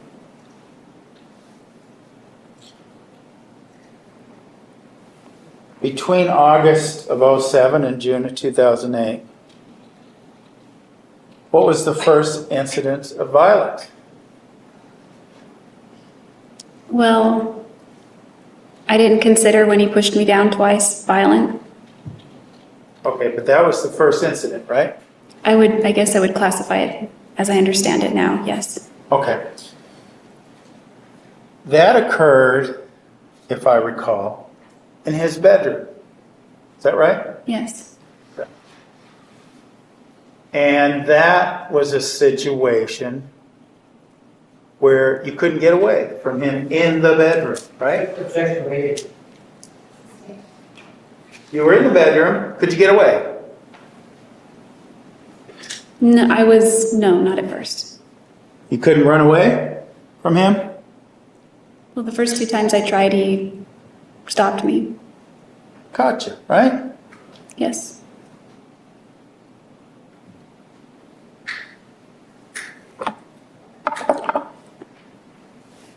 The reaction that we've talked about, we talked about the yelling and things like that. During this occasion, do you remember experiencing the fear and the shaking and the symptoms that you talked about earlier? When was that? I'm sorry. When you were thrown down in his bedroom and not allowed to leave? Yes. After that incident, when was the next incident of violence? It would have been when he broke my finger on the 22nd of January. Okay. And that incident, where did that happen? That was just at the end of at the end of his bed on the carpet. In the bedroom, right? Yes. And you couldn't get away, could you? Objection made. Could you get away?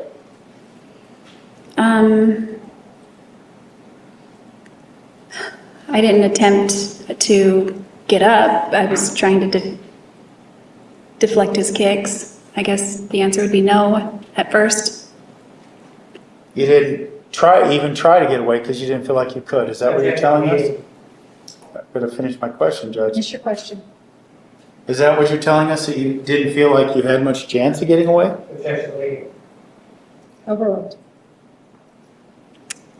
I was more concerned with deflecting his foot because he kicked my ribs and it really hurt. So my thought wasn't, I guess in the back of my mind, of course I wanted to get away, but the immediate threat was his foot.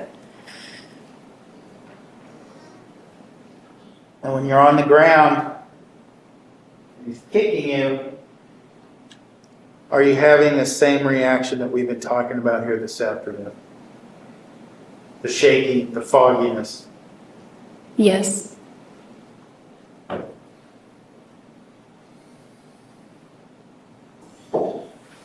The third instance of violence, where did that take place?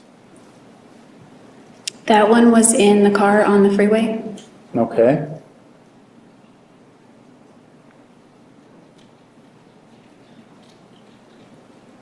And how about the last instance of violence? Was that June 4th? No, that would have been right before I moved when he choked me till I lost consciousness. And where did he choke you where you lost all consciousness? We were near his dresser in the bedroom. Again, in the bedroom. Behind these closed, locked doors that we saw earlier in this testimony, right? Earlier in this case. Potentially. Overruled. Yes, the doors were closed. So you had sex behind closed doors and he beat you behind closed doors. Is that correct? Potentially. Overruled. Well, when I think of beating, I think of fists. He never hit me with his fists, but yeah, that's where the violence occurred, and the one time in the car. Okay.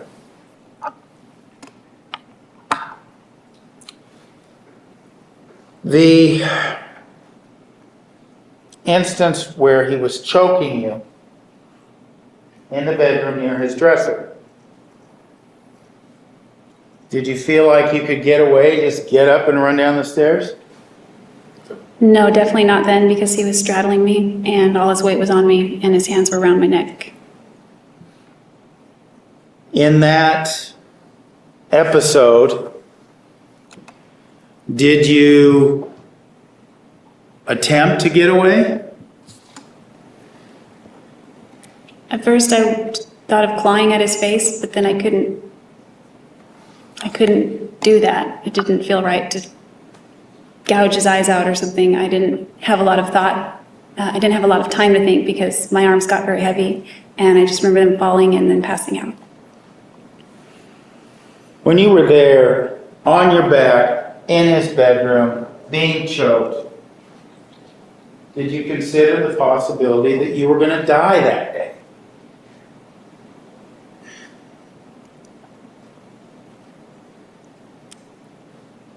I don't think I considered it afterward, but I didn't have enough time to think.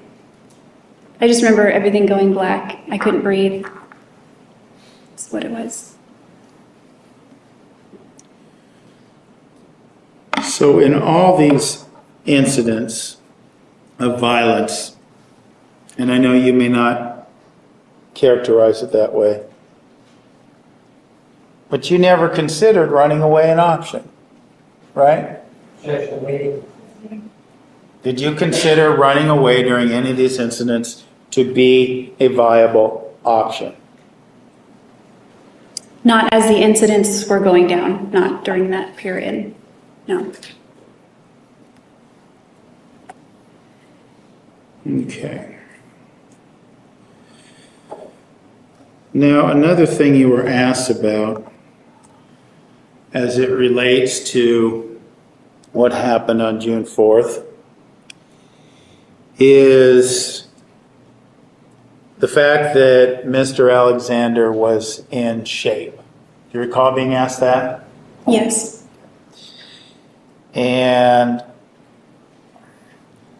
But was he a sprinter or a marathon runner?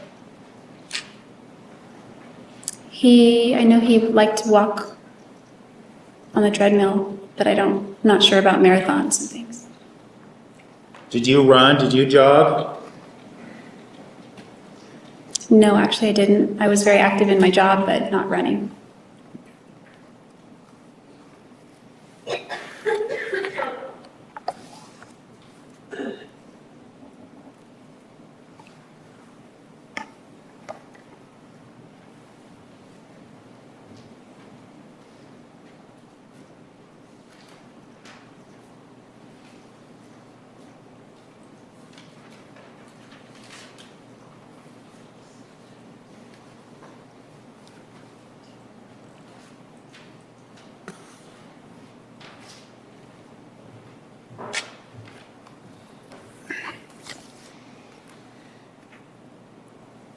Now,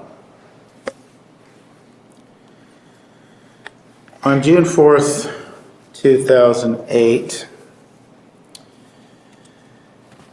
you had posed for some pictures for Mr. Alexander. Do you remember that? Yes. Okay. And we talked earlier in the testimony about how you did certain things and you said certain things. I believe this came up yesterday because Travis wanted them and you enjoyed pleasing him, correct? Yes. Okay. And I want to show you, direct your attention to Exhibit 164. And I'm going to attempt just to try to highlight as to your face.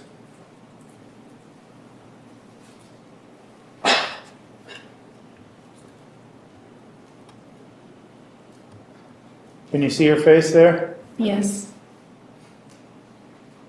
Were you having some kind of independent fun there? Because you kind of look not so happy. Objection, Fauci. Abstained. You happy there? I was uncomfortable. And why were you posing for that picture? Well, it's something he'd been wanting to do for a long time. He had the new camera, he was excited about it. It was closed doors, it was private, and he said we could delete them.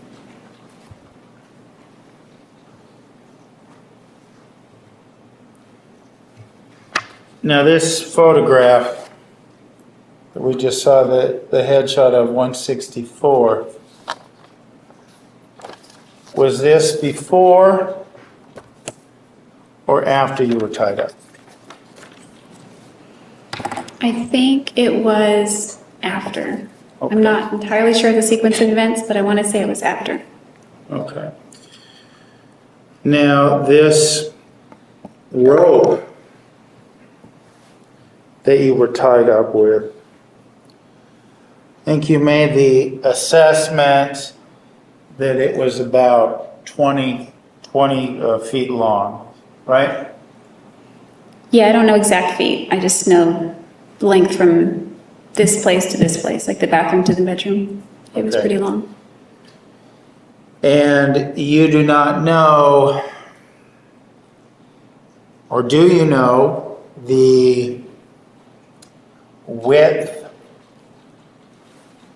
of Mr. Alexander's headboard? No, it was a king-size bed, but I don't know what the width is. Do you know the amount of rope that it took? Well, let me back up a second. You described your wrist being bound in a noose-like manner. Is that correct? That's correct. Okay. Do you know how many inches or feet of rope it took in order to have your these nooses around your hands? No, I let Travis handle that. Okay. All right. These nooses that were around your hand, can you recall for us, were they wrapped several times, just once? Do you know? Objection is based on what she previously said, risks. I said her wrists. Overall. I don't remember how he made the knots, but I remember just being able to slip my hands in and out. Not like really loose, but they weren't tight. Okay. They weren't tight around your wrists, right? Yeah. When you say tight, that's what you mean? Meeting. Overruled. Yeah, it wasn't cutting off the blood flow or anything. Can you recall if it was tight as it related to the bed? I recall it being taut, like when I couldn't really move my arms a whole lot. I could only bring them a certain distance this way because it was tight, the rope was. Okay. And your wrists, they would have been, from what you told us earlier, they would have been at the very corners of the bed. Is that right? Yes. Okay. Were they still on the bed or were they off the bed? Your hands? While they were tied up, Yes. they were on the bed in the Okay. corners. All right. In the very corners, but there wasn't a lot of wiggle room back and forth, right? Objection, meeting. Was there a lot of wiggle room back and forth? I would say no. Okay. It was tight. All right.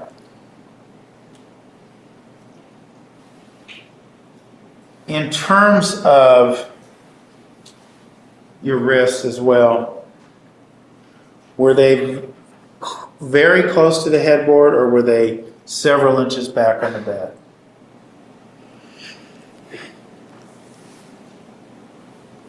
I don't recall. I mean, my head wasn't hitting the headboard. I don't recall. My arms were stretched. Okay. Once you got your wrists out of those nooses, do you recall the rope being still on the bed? No, I don't think it was. Okay. What, after you were loose from this rope,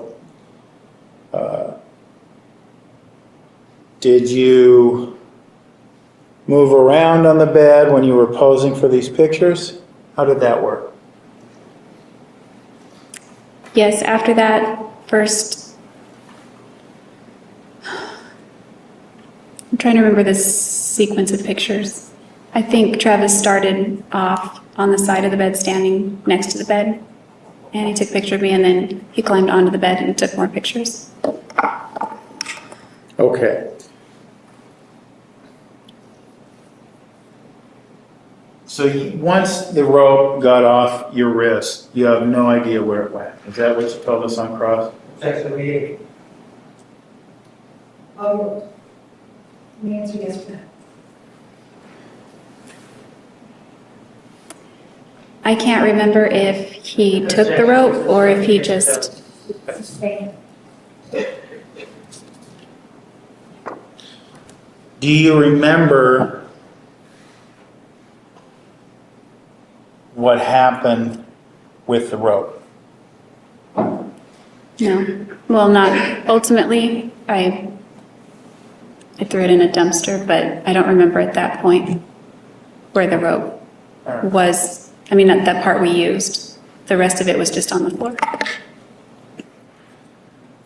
Now, one thing we saw in the pictures from that day, apart from everything else, we saw that there was a bottle of KY lubricant on the bed. Do you recall seeing those? Yes. And I kind of neglected earlier, there were some comments on your direct examination about, and through the tape, snippets of the tape were played, the recording from May 10th, that you introduced Mr. Alexander to KY. Is that correct? Correct. And is it true that you did indeed, in fact, introduce him to KY? Yes, that's true. Why did you introduce KY into the relationship? Objection, Your Honor.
Overruled. You may continue. Ms. Arias, the question before you was why you chose to introduce Mr. Alexander to KY. Well, there were several reasons. The main reason being that some of the activities that he wanted to do were painful without it, and he was not willing to go to the store and buy it. So, like I had said before, after he ran out of Astroglide, he never went back to the store. The scope of the question, why? Not whether or not she went to the store. Sustained. Okay. Well, let's break that down a little bit, Jodi. You said some of the activities that he wanted to engage in were painful if it were not for KY. What are those activities? Sex. Are we talking vaginal sex or are we talking anal sex? Or oral sex? Anal.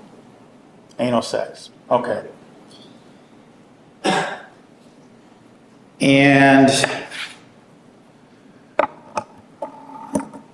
from what you've told us before in your sex life, anal sex was not a passion of yours. Is that correct? It had never been a regular part of my thing with people that I've been intimate with. But you had said in other parts of your testimony, it came through this idea that Travis was very persuasive, right?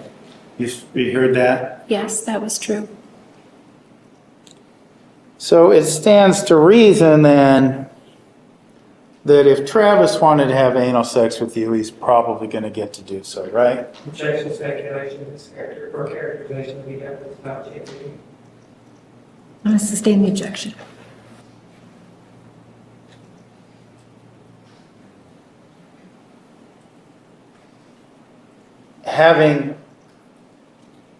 Well, let's back up. You recall telling us about the incident after you were baptized and Mr. Alexander had anal sex with you when you weren't expecting that to take place? Yes. You didn't protest that? Only after it began. Objection, the question is, did she protest? Overruled. I did after it was underway for a few seconds. And there were other occasions when you had anal sex with Mr. Alexander, correct? Yes,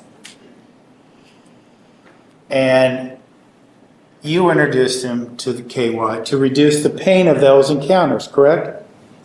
that was one of the reasons. You weren't willing instead to say no to those encounters. I couldn't imagine saying no. Objection. She was asked whether or not she could say no to those encounters. Thank you. Why not?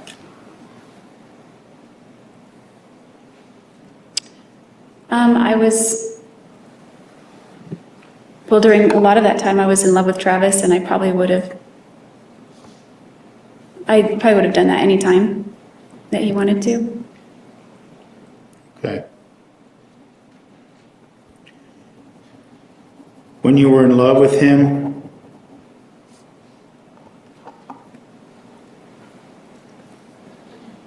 would it be fair to say that he had an all access pass to your body? Yes, Now, you said, in terms of introducing him to KY, that you said that Mr. Alexander was not willing to buy it himself. You recall telling us that a few moments ago? yes. And without telling us what he said, what was your understanding of the reasons why he wasn't willing to make that purchase himself? Objection being unspoken. Approach, please.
why were you the one who purchased the KY jelly that you and Mr. Alexander were choosing to use? Travis did not want to be seen buying that. He knew a lot of people in East Mesa and a lot of people from his church.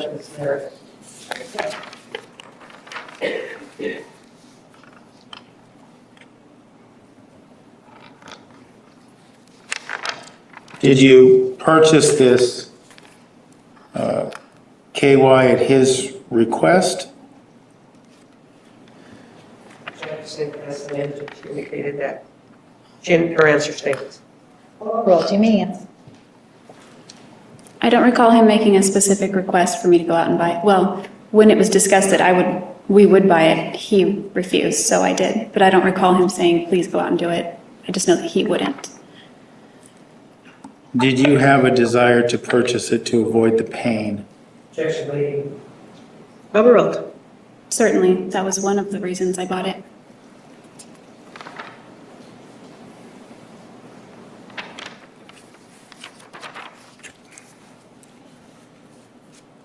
Okay.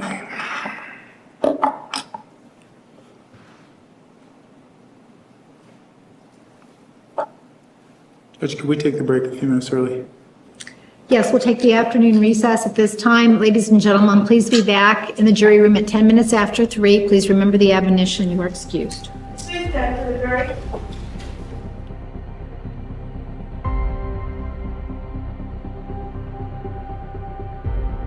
Please be seated. The record will show the presence of the jury, the defendant, and all counsel.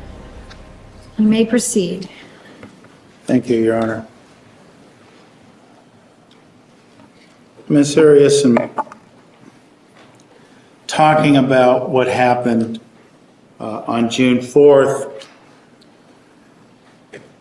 you testified to not remembering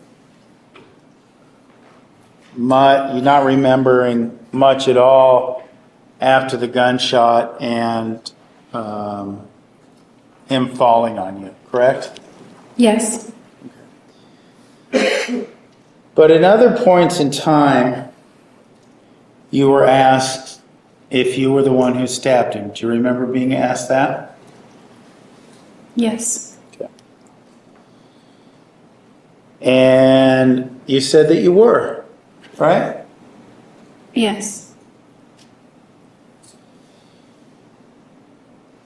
Are you basing your answer that yes, you were the one who stabbed him on a memory or on the logic of the fact that you were the only one who could have done it? The latter, just on logic. Okay. As it relates to the question that you were asked about slashing his throat, you recall being asked if you were the one who slashed his throat? Yes. Do you have any memory of doing that? No. Would I be correct in assuming then you are just filling in the blank? Logically, you must have been the one because you were the only one there. Objection leading. Also relevance as to whether or not he would be correct. Approach this.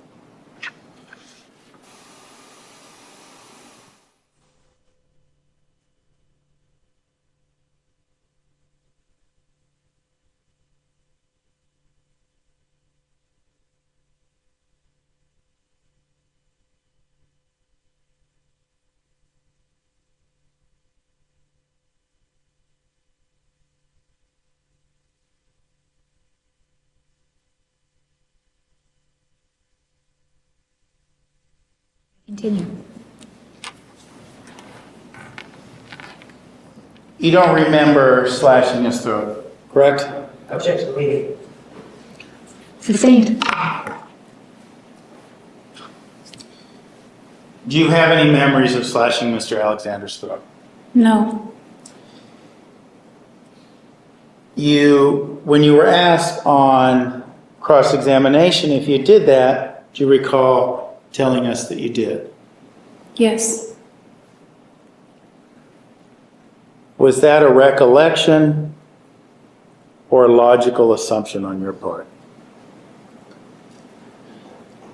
It was definitely not a recollection, so it was just based on the facts that I knew.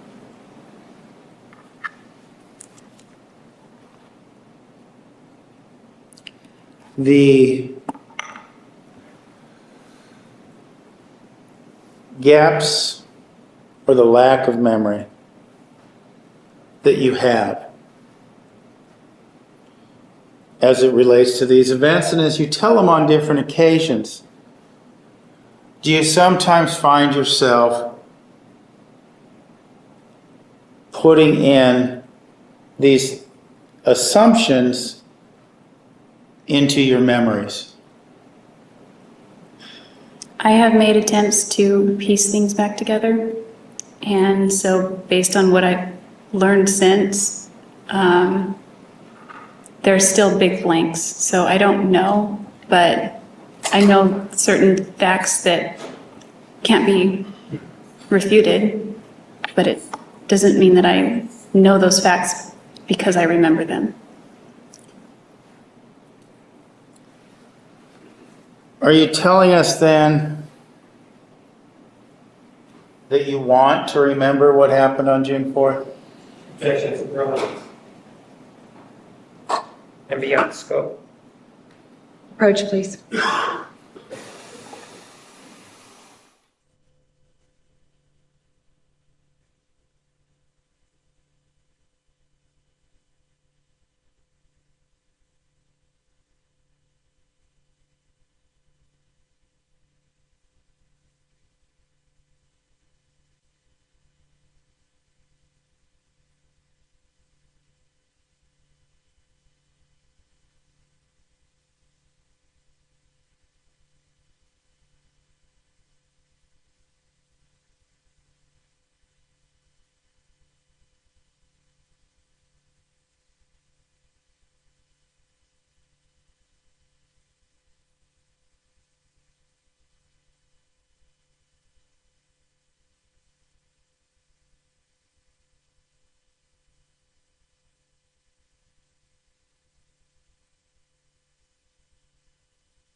Overruled. You may continue.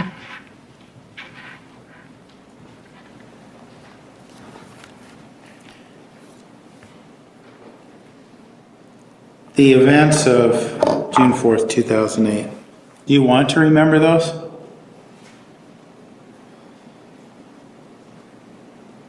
There's a part of me that doesn't ever want to remember it, and a part of me that I feel like I'm Jen, now she's not answering the question, Jen. Overruled. I feel like I'm the person who deserves to sit with those memories that I don't have right now. You feel a desire to punish yourself with those memories? Objection, leading. Is that what you're telling us? Objection.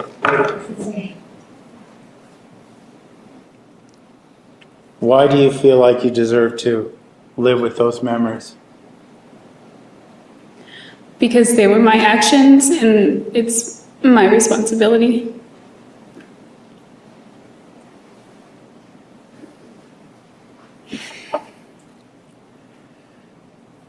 Now, as it relates, just stepping back to a memory a little bit, you were asked about Miss LaViolette and whether you ever told her that you saw Mr. Alexander viewing child pornography on the computer. Do you remember doing that? Telling her that? Mm-hmm. I never told her that.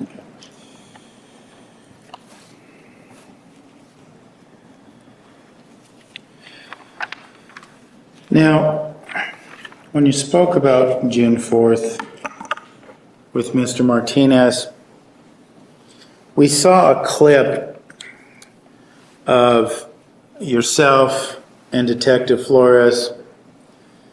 We saw that clip several times where you were talking about shower pictures. You recall talking to Detective Flores about that, seeing that clip of last week? Yes. Okay.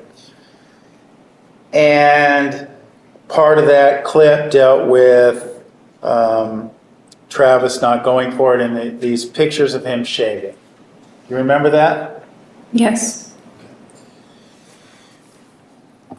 You were also shown during that point in time Exhibit 159.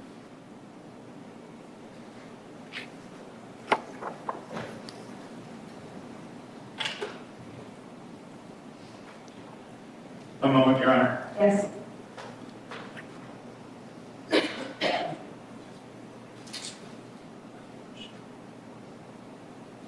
Perhaps if Mr. we could approach you. Mr. Martinez, please approach.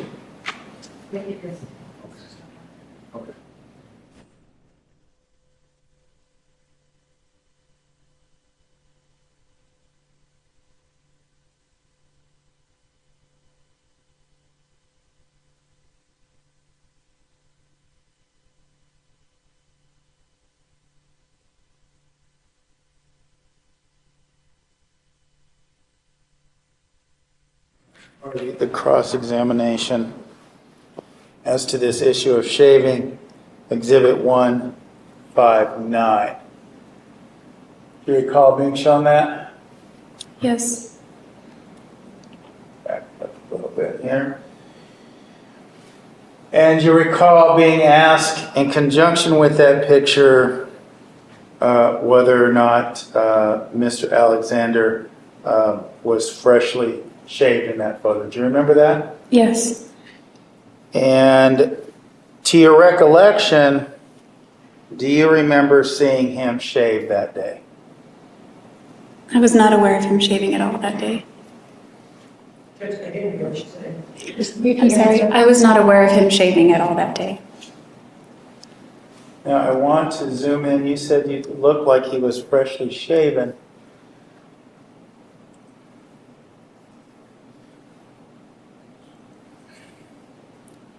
You take a look at that image. Yes.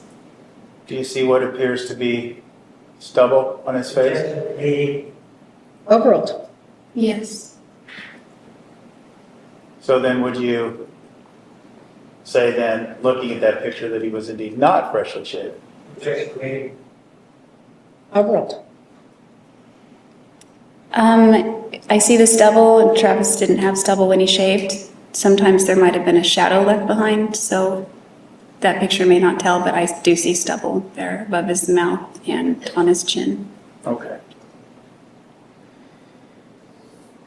Now, you were also asked about, and in this photograph, you were asked about a shaving incident and following up on this stubble, and it went back and forth several times about pictures you took of him shaving. You've just told us that you did not see Mr. Alexander shaving on June 4th, correct? The testimony, she said she doesn't remember. This number. Please state your question. Okay. Did you take pictures of Mr. Alexander shaving on June 4th? No, I did not. On other occasions, had you taken photographs of Mr. Alexander shaving? Yes, one occasion. And do you remember that occasion, when that took place? It was early 2008. And that picture, was that immediately erased or did that go anywhere? They were a series of photos and they were saved. I probably erased the ones that didn't turn out great, but they were saved. To your knowledge, did he ever post any of those pictures online? Yes, at least one that I know of, maybe more. And where would he have posted those? MySpace. I don't know about his Facebook. I'm sorry, what's that? I don't know about Facebook, but I know I saw it on MySpace. I want to show you what's been marked as Exhibit 513. You take a look at that, please. Okay. And what is that? That's a picture of Travis shaving. Was that the true and accurate depiction of the picture you took of him shaving back in early part of the year in 2008? Yes, and if my memory serves me correctly, it was early 2008. Okay. It was several months before June. Okay. That was in the mirror. And this photograph that's in 513, was that the photograph you were referring to when you were talking to Detective Flores about taking pictures of him shaving, correct? Correct. Okay. I'm going to move to admit Exhibit 513. No objection. 513 is admitted.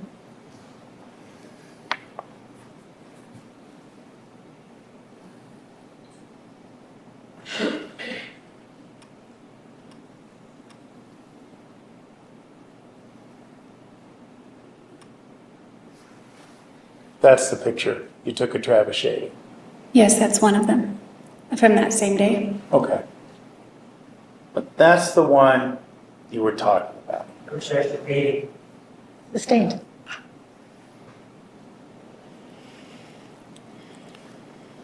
Taken with his permission? Yes. And on that same clip, when we were talking about this picture of Mr. Alexander shaving, there was discussion about this photo shoot, we'll call it in the shower. You were discussing that with Detective Flores on the clip. You recall that? Yes. Okay. Was that discussion, did that discussion directly precede June 4th, or was that months in advance? It began months in advance. Okay. And we've discussed it a few times in between that time and June 4th. Okay. Had you, prior to June 4th, had you taken pictures of Mr. Alexander in the shower? No.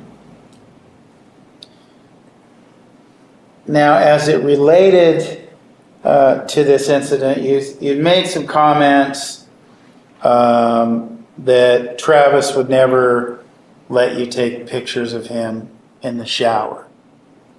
Do you recall that? Yes. When you were making that comment, were you referring to June 4th, 2008, or were you referring to a day that preceded that day? Well, I said that a few times, so there are two different contexts. he would never have wanted the pictures of his waist up prior to June 4th. Well, prior to getting in shape, prior to the Cancun announcement and all that. But as he got in shape, that was something we had discussed as he was getting in shape. And then I also said to Flores, no, he would never go for that, because I was still trying to deny the fact that I was even there. Okay. So these pictures we see on June 4th were something that had been discussed months in advance of June 4th. Is that accurate? Yes. Overall. And they were something, to understand if I understand your testimony correctly, they were something that took place on June 4th because Travis felt satisfied enough with his body to allow this to occur. Is that accurate? Objection would be, and also relevance as to counsel's satisfaction. Sustained. Why did the photo shoot of Mr. Alexander's shower not take place prior to June 4th? I hadn't seen him since April, and he wasn't quite where he wanted to be with his physique. And by June 4th, he was very proud of how he had more muscle tone and that could be visible. Okay.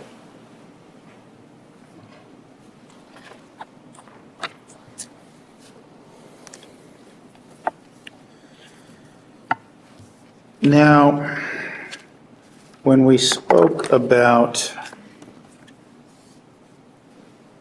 what happened on June 4th,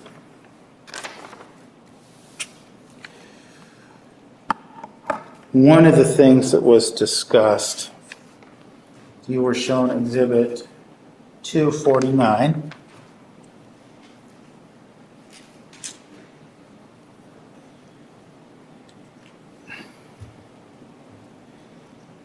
And when you were shown Exhibit 249, several issues about this diagram were discussed. What I want to draw your attention to is a couple of things.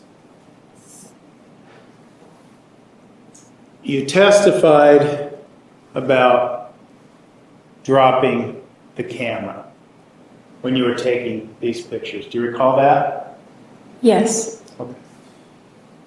And could you point to us, as best as you can recall, approximately where you were when you dropped this? I was approximately where number 4 would be, somewhere between 3, 4, 74. Why don't you mark that for us on the screen? It's an estimation, but maybe right about somewhere right there. Okay.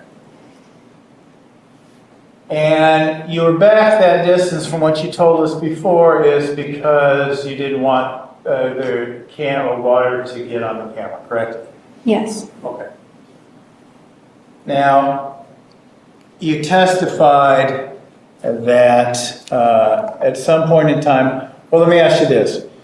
When you were there where you have marked for us, was that where you were when you dropped the camera?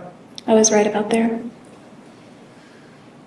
When you dropped the camera, do you recall if you were standing or squatting? I was squatting. Okay. When the camera dropped, where did it come to rest? As best you can recall, as best you can approximate. Could you show us on that? Yeah, I was facing, I guess it would be south, because we were looking together at the pictures as I was deleting them, and then when I went to adjust the camera again, and Objection, she's where, not for a narration. Sustained. Let's first start with where the camera wound up, came to a rest after you dropped it. I want to say, it rolled a little bit, so somewhere right maybe around here. Okay, around that area, all right. Now, once that happened, and I don't want to use directions as it relates to north, south, east, and west. We'll do it relative to the items we see in here, okay? Okay. You were facing towards, in the first position when you dropped the camera, you were facing towards items 3 and 4. Is that accurate? Yes. Okay. And I'm sorry, I was facing more south. I was kind of lined up next to no, Travis. let's not use north, south, east, and west. What were you facing in this diagram? I would have been facing more toward the bathroom, the toilet area. I mean, when the camera dropped is what I mean. I was facing Travis when I was taking pictures of him, and then we turned this way so we could look at the photos, the short set. Okay. And so you actually had your back to the shower when you dropped the camera, correct? More like my back to the closet area. Okay, all right. And the camera comes to its resting place near the tub. After you drop the camera, what do you do? My first thought was to pick it up. It didn't have a long distance that it fell, and it landed on the mat, but it rolled onto the tile. It didn't sound good, but my first thought was that. And then I didn't have time to really think much else after that. Okay. So that spot where the marker is now, is that approximately where he tackled you?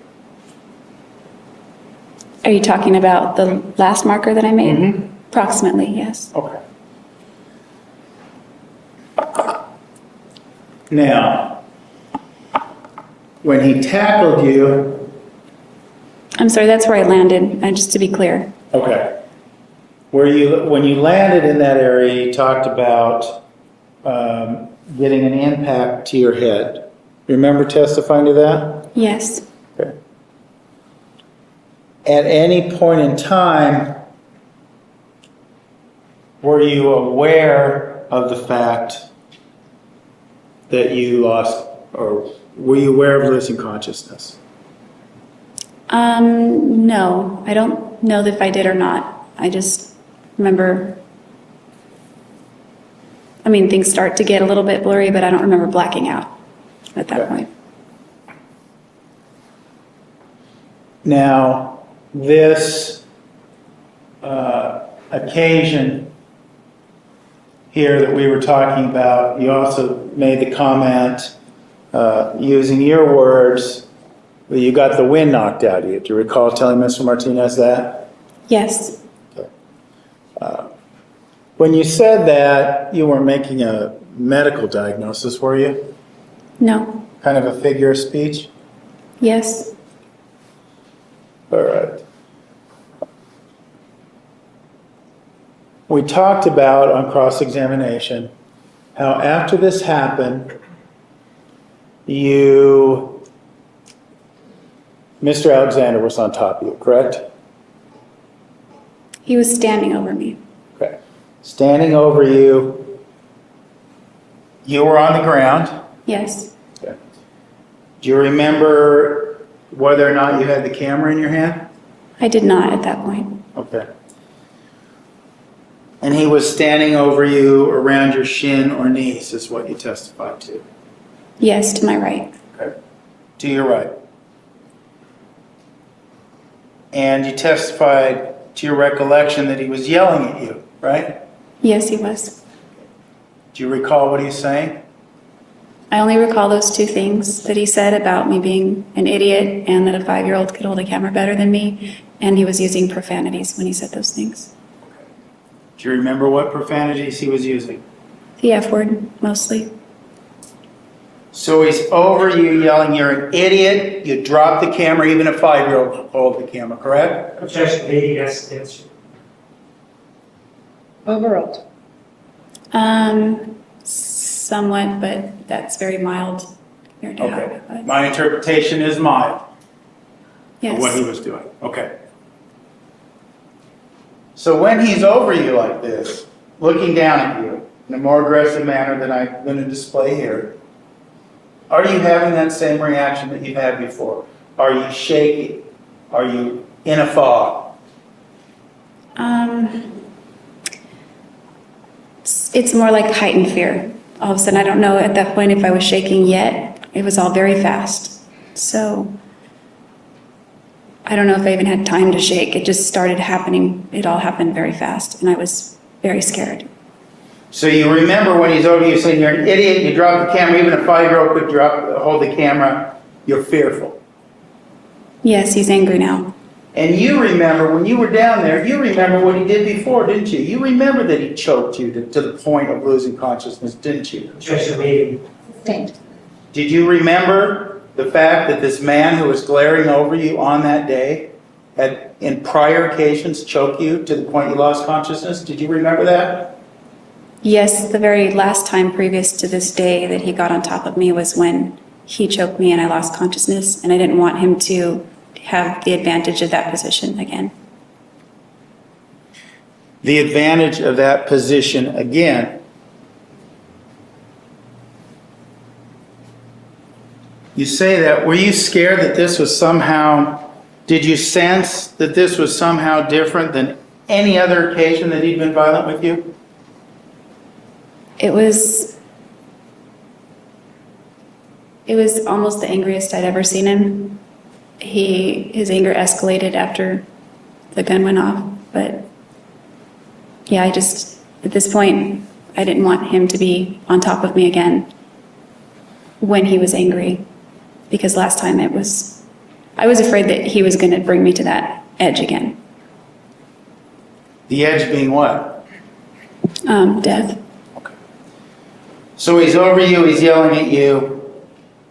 You told us that at a certain point in time that you rolled away from him. Is this when you rolled away from him? Yes. Okay. You rolled away from him, and based on what you told us before, you ran. Yes. When you ran, do you know if Mr. Alexander immediately began chasing you? Did he reach for the camera? Do you have any memory of what he did? I didn't look behind me, but I thought I could hear his footsteps pounding down on the tile. Okay. Pounding down on the tile. Are you referencing this area here in white? Is this the tile area? Yes. Okay. And from what you told us earlier, you began running down the hallway here, this 11-foot, 4-inch hallway. That's correct. Okay.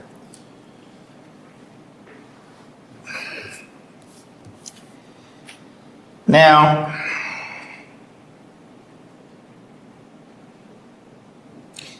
when you were doing this, were you looking at your watch thinking about how many second advantage you might have on him? No. Did you calculate to yourself, well, I could just run around here and run down the stairs and beat him No. down the stairs? I probably made a quick calculation of the opposite. Prior experience told you you weren't getting away. Objection made. Is that correct? Objection made. Sustained. Did your prior experience lead you to believe that you had the ability to get away in this circumstance? No, it did not. So based on your testimony then and on what you said on cross, you head for the closet, correct? Yes.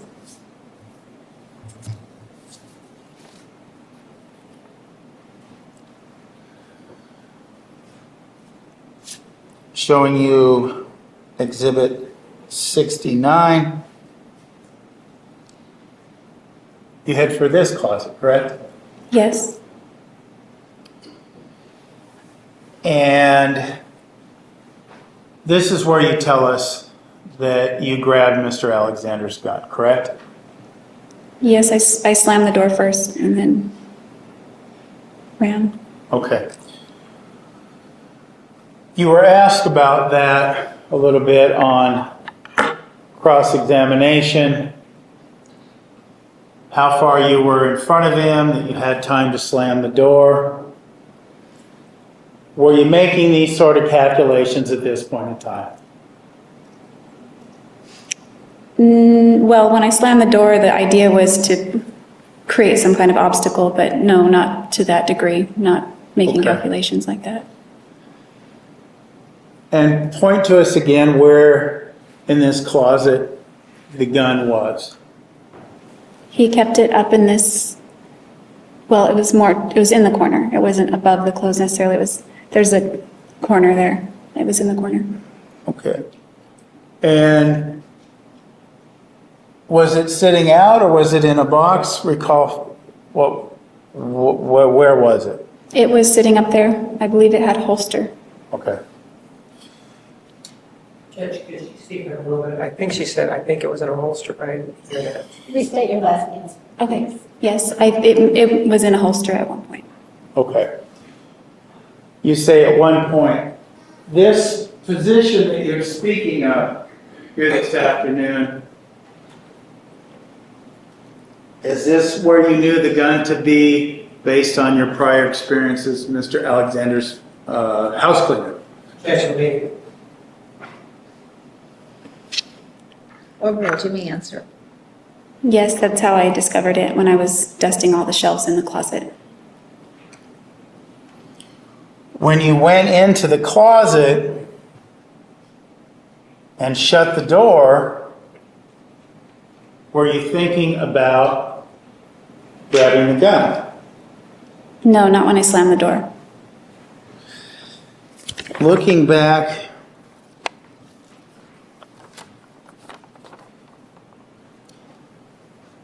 at Exhibit 249,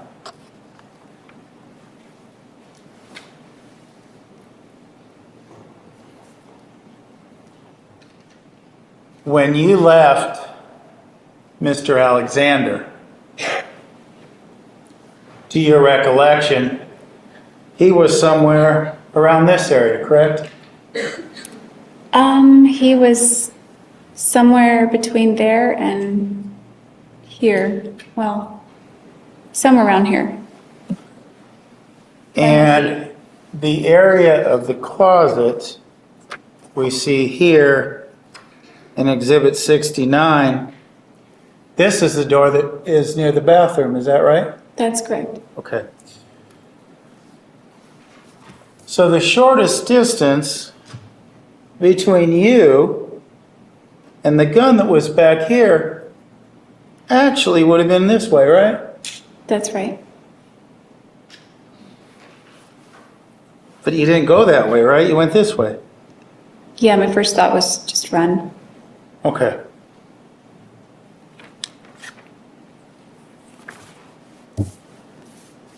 So as you're running through this closet, as you've already told us, you're not going there with the aim to get the gun because you didn't take the route that would have been consistent with that, correct? Objection, meeting as an answer.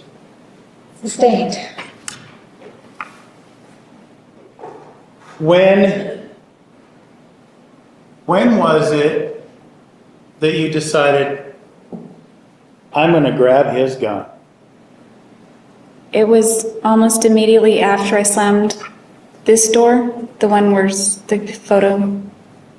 This The one. one that faces, and just, let's be clear here, because I know it doesn't show both doors, that exhibit.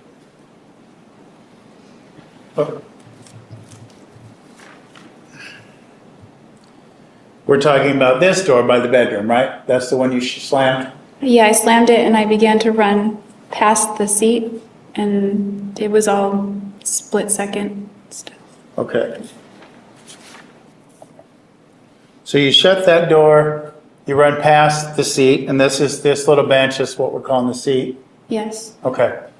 And that's when you decide, to grab this gun? Yes. Okay. Now, you testified previously that at a certain point in time, Mr. Alexander had opened the doors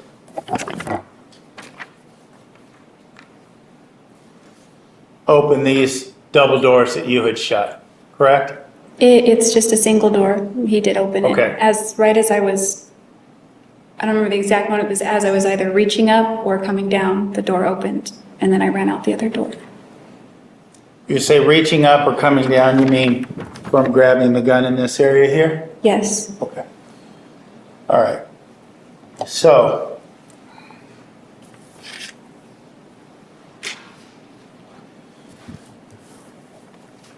you told us then at that point in time that you ran back out towards the bathroom once you had the gun. Yes. Okay.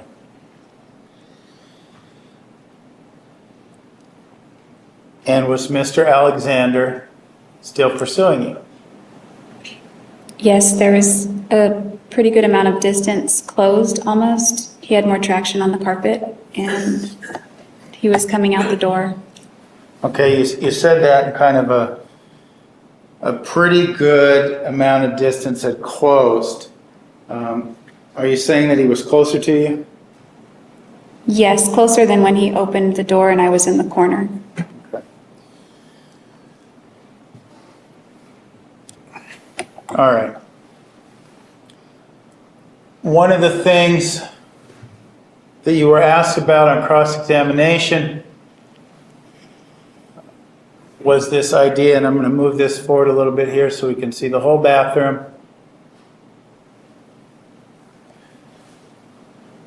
You come out of that closet first. That's what you testified to, correct? Correct. Okay. And you've got this gun, and you're holding it, and you're pointing it. So that's what you told us, correct? Yes, I ran into the bathroom and I turned and I pointed it. Pointed it in what direction? In the direction of Travis. Okay. And Travis would have been, based on what you told us before, Travis would have been coming out of this area, right? Objection, meeting. Overruled. Yeah, he was beginning to come out of the closet. Okay. Now, when he's beginning to come out of the closet, do you remember, and you can make note of it, where you were?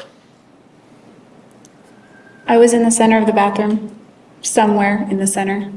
Okay. I know that when we fell in the corner up here somewhat. Okay. When you said you fell. Now, when you were standing in the first spot, outside the closet there, before you fell, he was running towards you, right? Yes. Do you remember him saying anything in particular? When I started down the hallway after I rolled away, he was still screaming at me. And when... Objection, she was asked at the time he came out of the closet, was he saying anything? Sustained. Sorry. At the time he came out of the closet, was he saying anything, Jodi? I don't recall words, but he was screaming and he had an angry tone and a loud volume. Okay. Were you scared? Yes, I was very, very scared. Were you still feeling as you did before that this time is different, that he was going to kill you? Yes. If he got on top of me, I was worried about that. You grabbed the gun, you've told us before, you grabbed the gun in the hopes that it would make him stop. Objection, meeting asked and answered. Sustained. When you grabbed the gun and showed it to him, was it your hope that he would stop? Objection, I answer. I have not asked him. Yes, that was the purpose. Now, you testified, we saw you lunge forward, and you described that as like a linebacker would jump, correct? Yeah, I think because he crouched a little. That's how I Okay. described it. You crouched a little. Do you recall, and I understand you didn't have a tape measure or weren't calculating the distance at this time, but do you have any idea how far Mr. Alexander was from you when he lunged at you? No, I could approximate, not distance in feet, but maybe as far as maybe the court reporter. Okay, well, was he this far? He was closer. Was he this far? At one point he was, but when he actually lunged, I think he was a little bit closer. So when he lunged at you, was he running? Yes, So this was a quick moment in time, right? yes, So he's running at you and he lunges. yes. And at the time that he lunged, again, I understand that you didn't have a measuring tape or weren't calculating this, but did you view him to be within reaching distance? Objection, relevance is the council understands. Overruled. When he lunged, When he lunged at you, did you feel like he was in a position where he would have been able to take you down and get on top of you? yes, if I stood in one spot. So when you had this gun in your hand and he was lunging towards you, were you backing up or were you standing still? I don't remember backing up, but I remember wanting to keep a distance between us.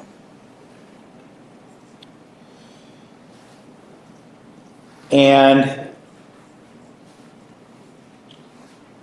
you told us on your direct and on cross-examination, you remember the gun going off and him being on top of you, right? Yeah, we sort of fell. He was kind of on the side of me when we fell. Now, when this happened, and you mentioned you're back there where the marker is now on the screen there, correct? Yes, When a you little, fell? a little more toward the corner, a little Okay. closer to the sinks. Okay, a little closer to the sink. When you fell in that direction and he was on top of you, your testimony during cross-examination and on direct was this is when he said, "Fucking kill you, bitch." Definitely. Is Overruled. that correct? The moment I broke away from him, he was grabbing at my clothes and grabbing at me, and I managed to tear away from him. And then at that moment, as I was getting up and getting away from him, he screamed that. Now, at this moment in time, when he's screaming, "Fucking kill you, bitch," are you looking for the camera so you can make note of it, perhaps if you're on trial 5 years down the road? No, Were you making note of where the bullet casing might be in case you were on trial for your actions 5 years down the road? no, Instead, based on what you've told us, this is kind of the point in time where you lost your memory, correct? Objection made. Overruled. yes, that is correct. And at times, we talked about how you want to remember and where the knife was, and the fact that you stabbed him with it and cut his throat, all those are kind of things that you're using logical assumptions, not actual memories. Is that accurate? Objection, meeting hasn't answered. Compound question. Overruled, you may answer. That's correct. So, as it relates to this entire exhibit, 249,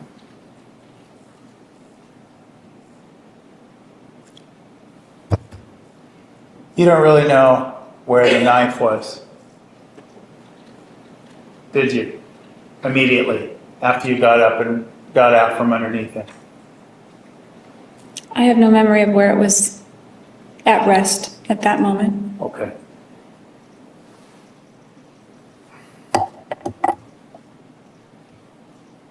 You just know it was up there based on the fact of the wounds Mr. Alexander suffered. Is that right?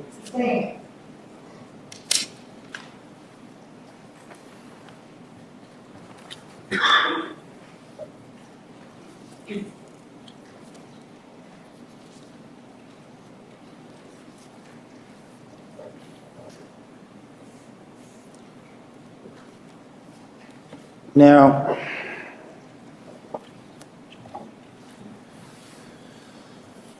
during your cross-examination, you were shown many different photos of water being splashed around, cleanup efforts that you made, you dragging Mr. Alexander's body across the floor. Do you remember seeing those? Yes. Do you remember taking any of those actions? Not those ones. Okay. Do you remember grabbing the gun and taking it with you? I don't remember grabbing the gun and taking it with me in the car. Okay. Do you remember grabbing the rope and taking it with you in the car? I don't remember putting it in the car. Okay. Well, to clarify then, do you remember grabbing it from or taking it from Mr. Alexander's bedroom? No.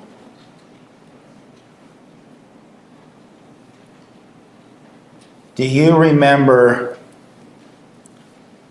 placing Mr. Alexander's body in the shower?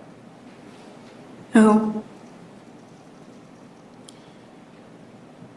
You told us during your testimony that Mr. Alexander, you remember, not at the time but later on, you remembered kneeling on the bathroom floor, screaming and dropping the knife. Do you remember that? I remember screaming and dropping the knife. I don't recall the exact position. Okay.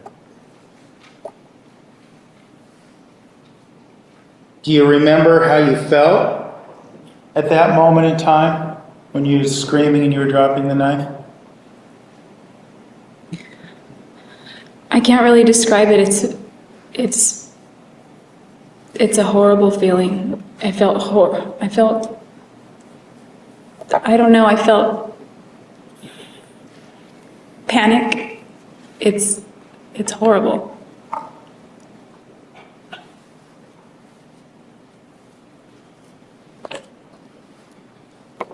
Let me show you what's been marked as Exhibit 78.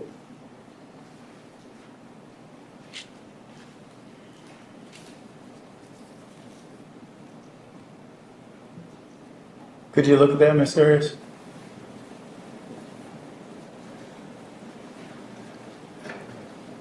When you went to Mr. Alexander's home on June 4th, 2008, was it ever your intent to leave him lying dead in his shower? No. While you were there at his home on June 4th, 2008, did you ever decide that you wanted to kill Mr. Alexander and leave him dead in the shower? No, that was never my thought that I recall. As a matter of fact, you didn't want to kill Mr. Alexander on June 4th, 2008, did you? Objection, lady. Sustained. Did you want to kill Mr. Alexander on June 4th? No, that was not a goal of mine. Did you want to leave him like that? That's not how. Look at that picture. Did you want to leave him like that? No, I didn't. Then why was he left like that?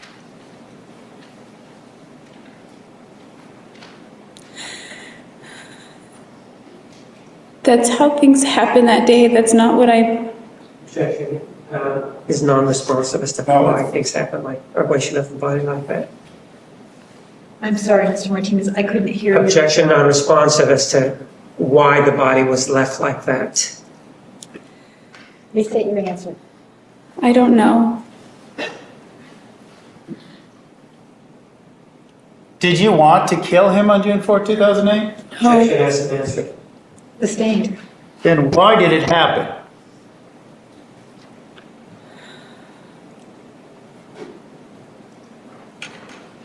It escalated after he attacked me, and I don't remember the specifics. I just remember panicking, and I remember thinking, he's angry, and I remember him coming after me, and he was coming after me, and he was coming after me, and he wasn't stopping. Did you have any other choice?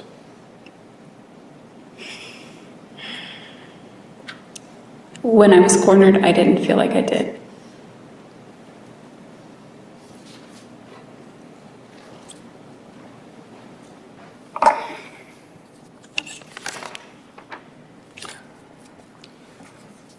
After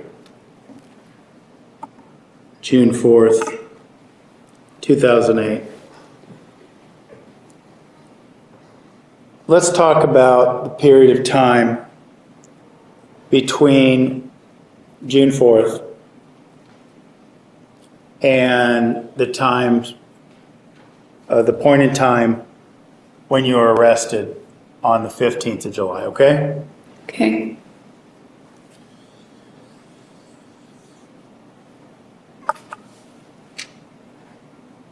We saw on your cross-examination and in other parts of your testimony that after June 4th, you sent Mr. Alexander text messages, you sent him emails,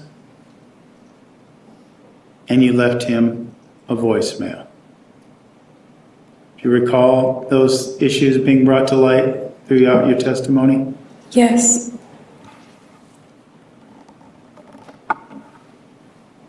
Why did you contact him at all, regardless of the fashion?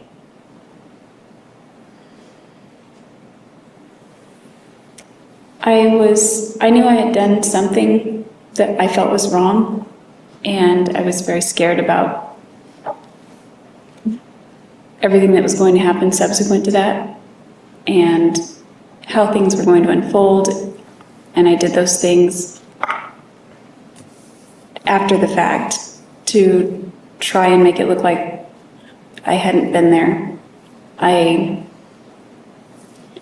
knew that wouldn't hold up for long, but Object now, it's the narrative. Overruled. Well, go ahead, Ms. Arias. I knew that likely wouldn't hold up for long. I mean, we slept together that day, all that stuff can be found out, but Well, let me ask you this, Jodi.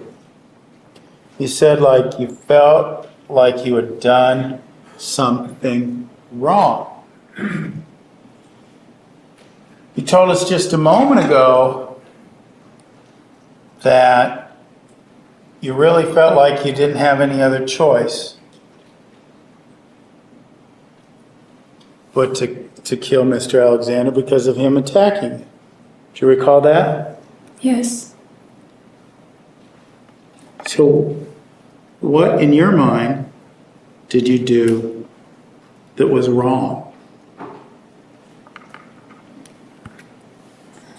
I feel like maybe it should have been me, and that maybe that I made it out of there and I didn't have a choice, but maybe I did have a choice. I could have just let him do what he was going to do and not fought back.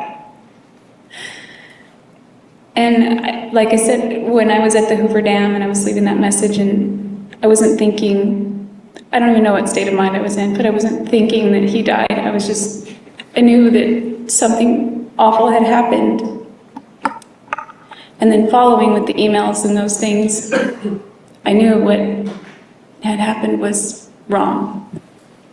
And my philosophy then is that it's not okay to kill somebody under any circumstance. When you left Mr. Alexander's home on June 4th, was there a part of you that wished you were the one lying dead on that bathroom floor? What part would this be? I had that thought, but I don't know what time period you're talking about. Well, afterwards, after you left. Not immediately. I don't remember what I was thinking during those hours. But yes, I've had that thought many times afterward.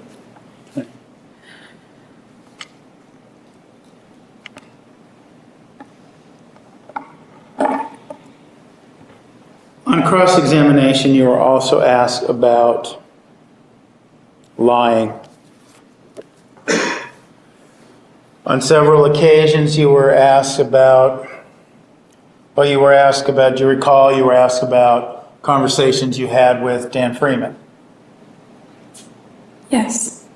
And conversations you had with Leslie Udy. Do you remember that? Yes. And conversations that you had with many different people, friends and family, prior to his arrest. Do you remember being asked about that? Yes. And the assertion was you lied to these people because you didn't admit that this happened. Do you recall that? Yes. And we've also talked at length during your cross-examination about the fact that you lied to Detective Flores. Do you recall that? Yes. One of the things that you talked about, or that was asked of you, is that these lies were to benefit you. Do you recall being asked that? Yes.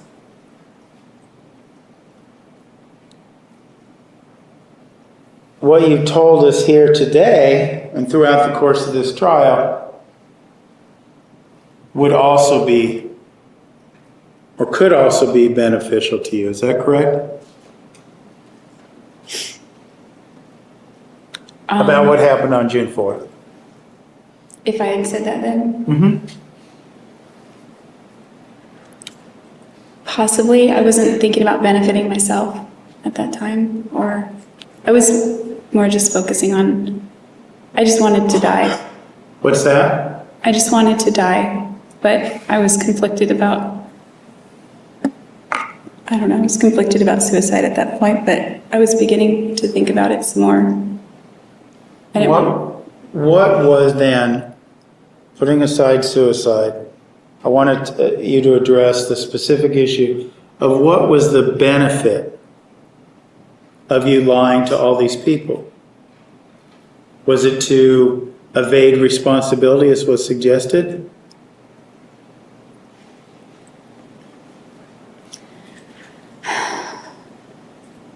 Ultimately, that wasn't my goal. Ultimately, I just didn't want people to know that I could have done something like that, because that's not how that's not how I had lived my whole life. I considered myself a nice person, and I couldn't believe that had happened. I'm sorry, what was the last part of your answer? I couldn't believe that had happened, and I was horrified with myself. I was very ashamed. You mentioned the word shame. But it also came up in your cross-examination and in your testimony in general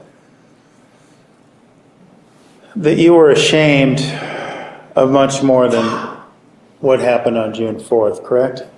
Yes. You were ashamed of the sex? Objection, leave. Were you ashamed of the sexual behavior? Somewhat. Not too ashamed that I didn't go to my bishop, but certain aspects of it, certainly. I was ashamed of certain aspects of it.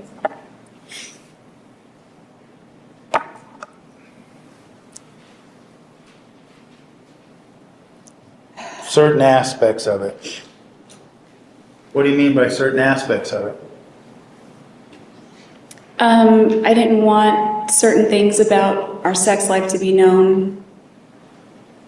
I didn't want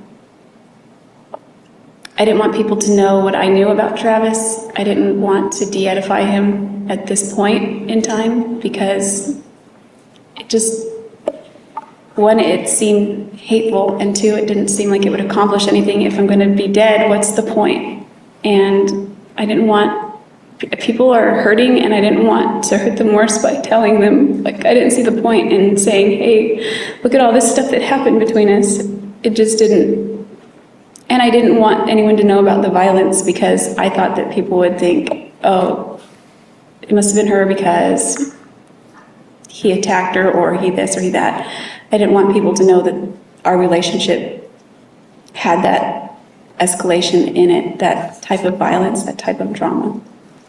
You had said earlier in your testimony, you talked about how you became, through the course of this relationship, one of those people, referring to battered women. Do you remember talking about that? Yes. Objection, here, Ms. Phil. Approach, please.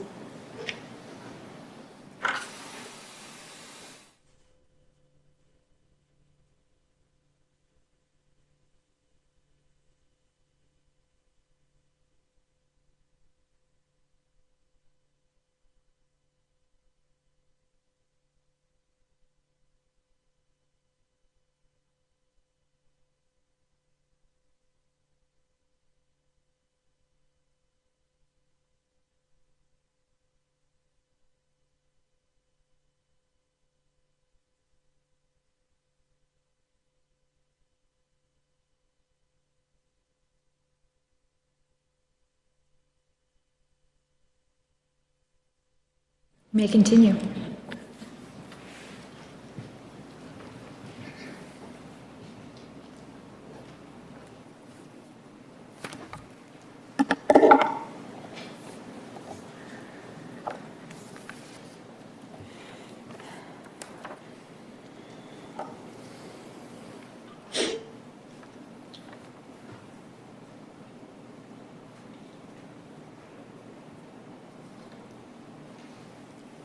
Showing you Exhibit 249.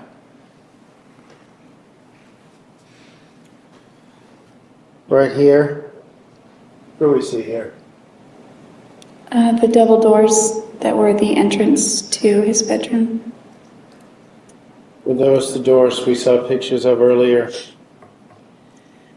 that had locks on them? Yes. Yes. This is the place, this bedroom here. A lot of secrets went on behind those closed doors, didn't it? Yes. Yes. Objection, that's an answer. Well, I would say 4 instances of violence total. Okay. Some violence Yes. and some sex. Yes. Lots of sex. Right? Yes, lots.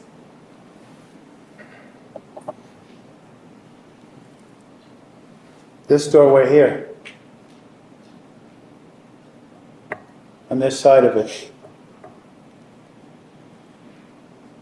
People know what was going on outside those doors? I don't think so. It was a dirty little secret you and Travis shared, wasn't it? Objection made. Sustained.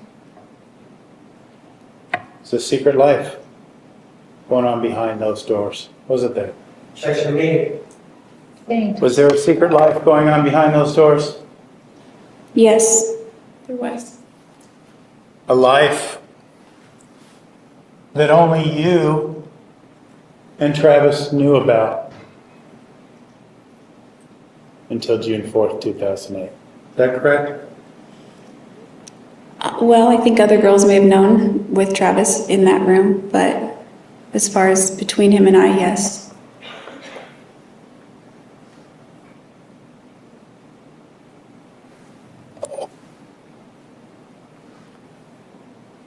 Even after his death, those secrets.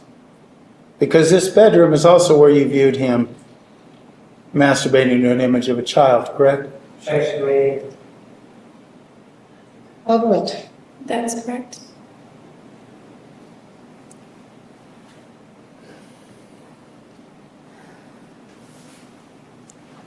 When you were arrested and you were questioned about this. Well, let me back up.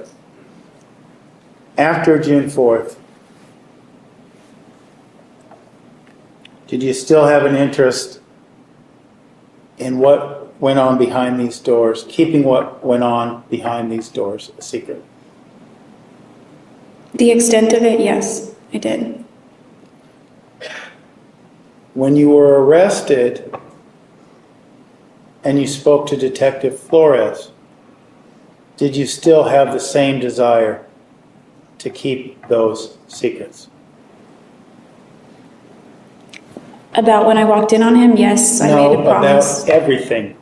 About everything that happened behind those doors.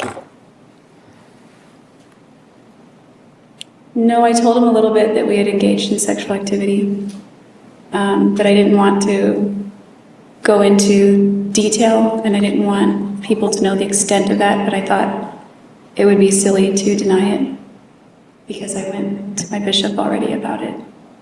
My question was, if you did tell him, it's if you wanted to tell him about what went on behind those closed doors. No, I didn't want anyone to know about. Everyone was saying he was a virgin. That's completely the opposite. Sustained. Why not? I didn't want to throw mud on him at that point, or, I mean, this was a time where people were remembering the good things about him, and I didn't want to take away from that by sharing certain things that I knew. I wanted to just share the good things that I remembered also. Your plan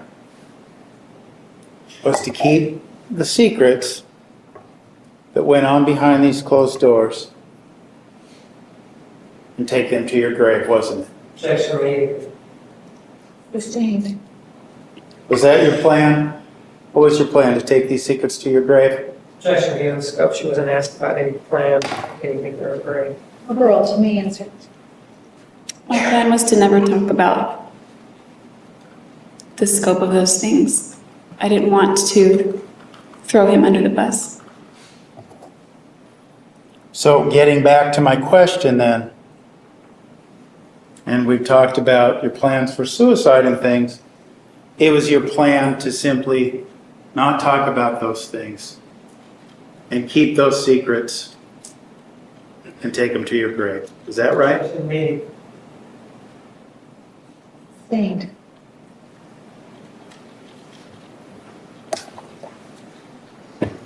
You didn't want to talk about these things, right? That's right. You wanted to die before you told these secrets. Is that correct? Objection meeting. Sustained.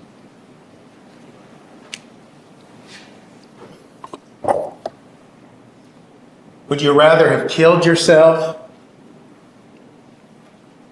than tell all the things that you've had to tell throughout the course of this trial? Objection meeting. Overruled. At that time and for years that followed, yes. You wanted to keep those secrets. Objection meeting has been answered. I haven't finished my question. Continue. Was keeping those secrets more important to you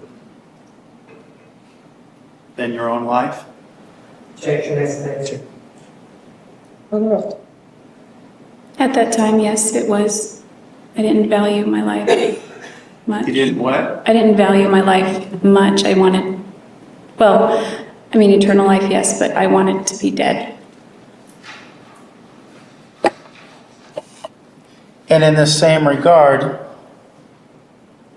you really didn't want to have to come out and tell all of us all these secrets. Is that correct? Objection meeting relevance. Sustained.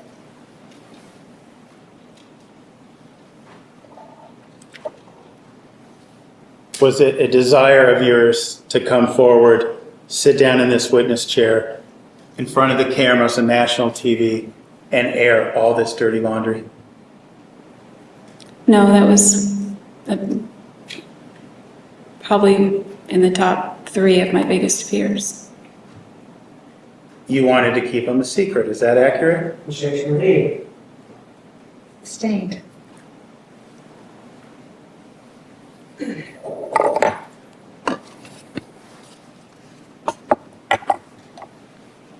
What was your goal? We talked about your goal throughout this process. Your goals of deception, your goals of not telling Detective Flores, your goals of lying. Was it your goal to keep these secrets? Yes, it was a goal of mine. Your Honor, I have no other questions. All right, ladies and gentlemen, we are going to take the evening recess. Tomorrow morning, there's some matters that we need to address outside your presence. So I'm going to ask that you return at 1 p.m. 1 p.m. tomorrow. Please remember the admonition. You are excused. Have a nice evening.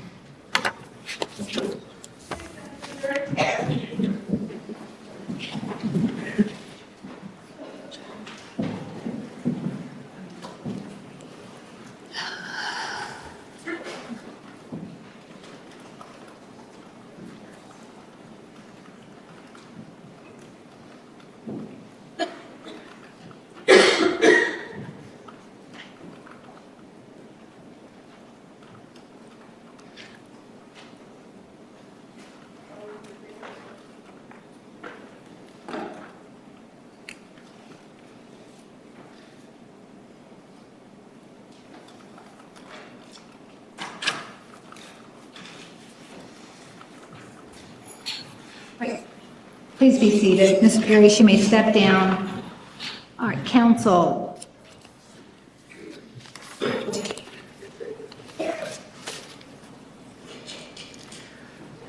I just received some additional questions from the jurors. It looks like we have probably 100 questions. So I'm going to ask that Mr. Nurmi, Ms. Wilmot, you arrive tomorrow morning at 10 o'clock. Ms. Arias will be here. I'll give you an opportunity to review these questions. Mr. Martinez, can you be here by 11?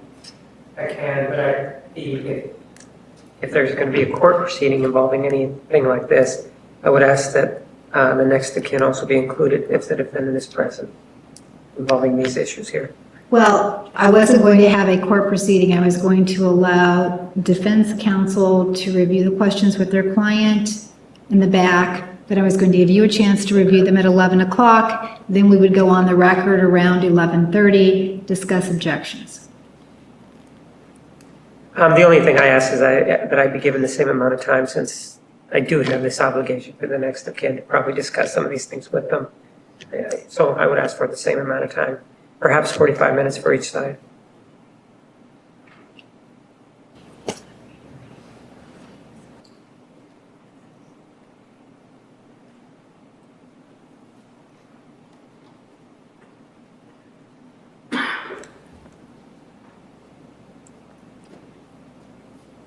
Can you be here at 9:30 tomorrow morning? Yeah, that's.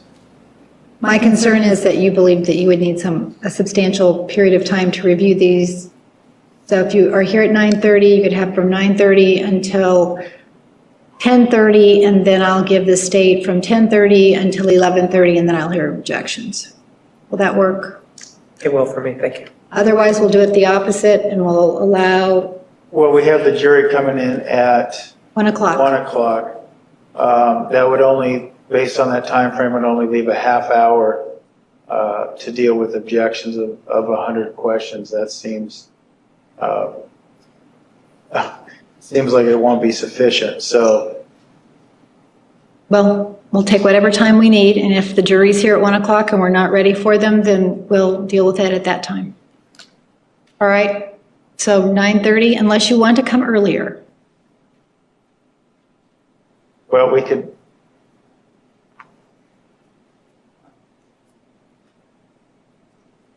Mr. Martinez, you're here tomorrow morning on another case.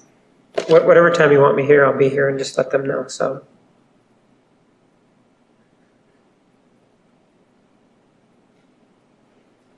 yeah, I mean, we can, one side can have from 9 to 10 and another 10 to 11. We'll be here at 9. Okay, 9 o'clock, You're at 10. and then you're here at 10. Thank you. Okay, that'll give us an hour. All right, thank you.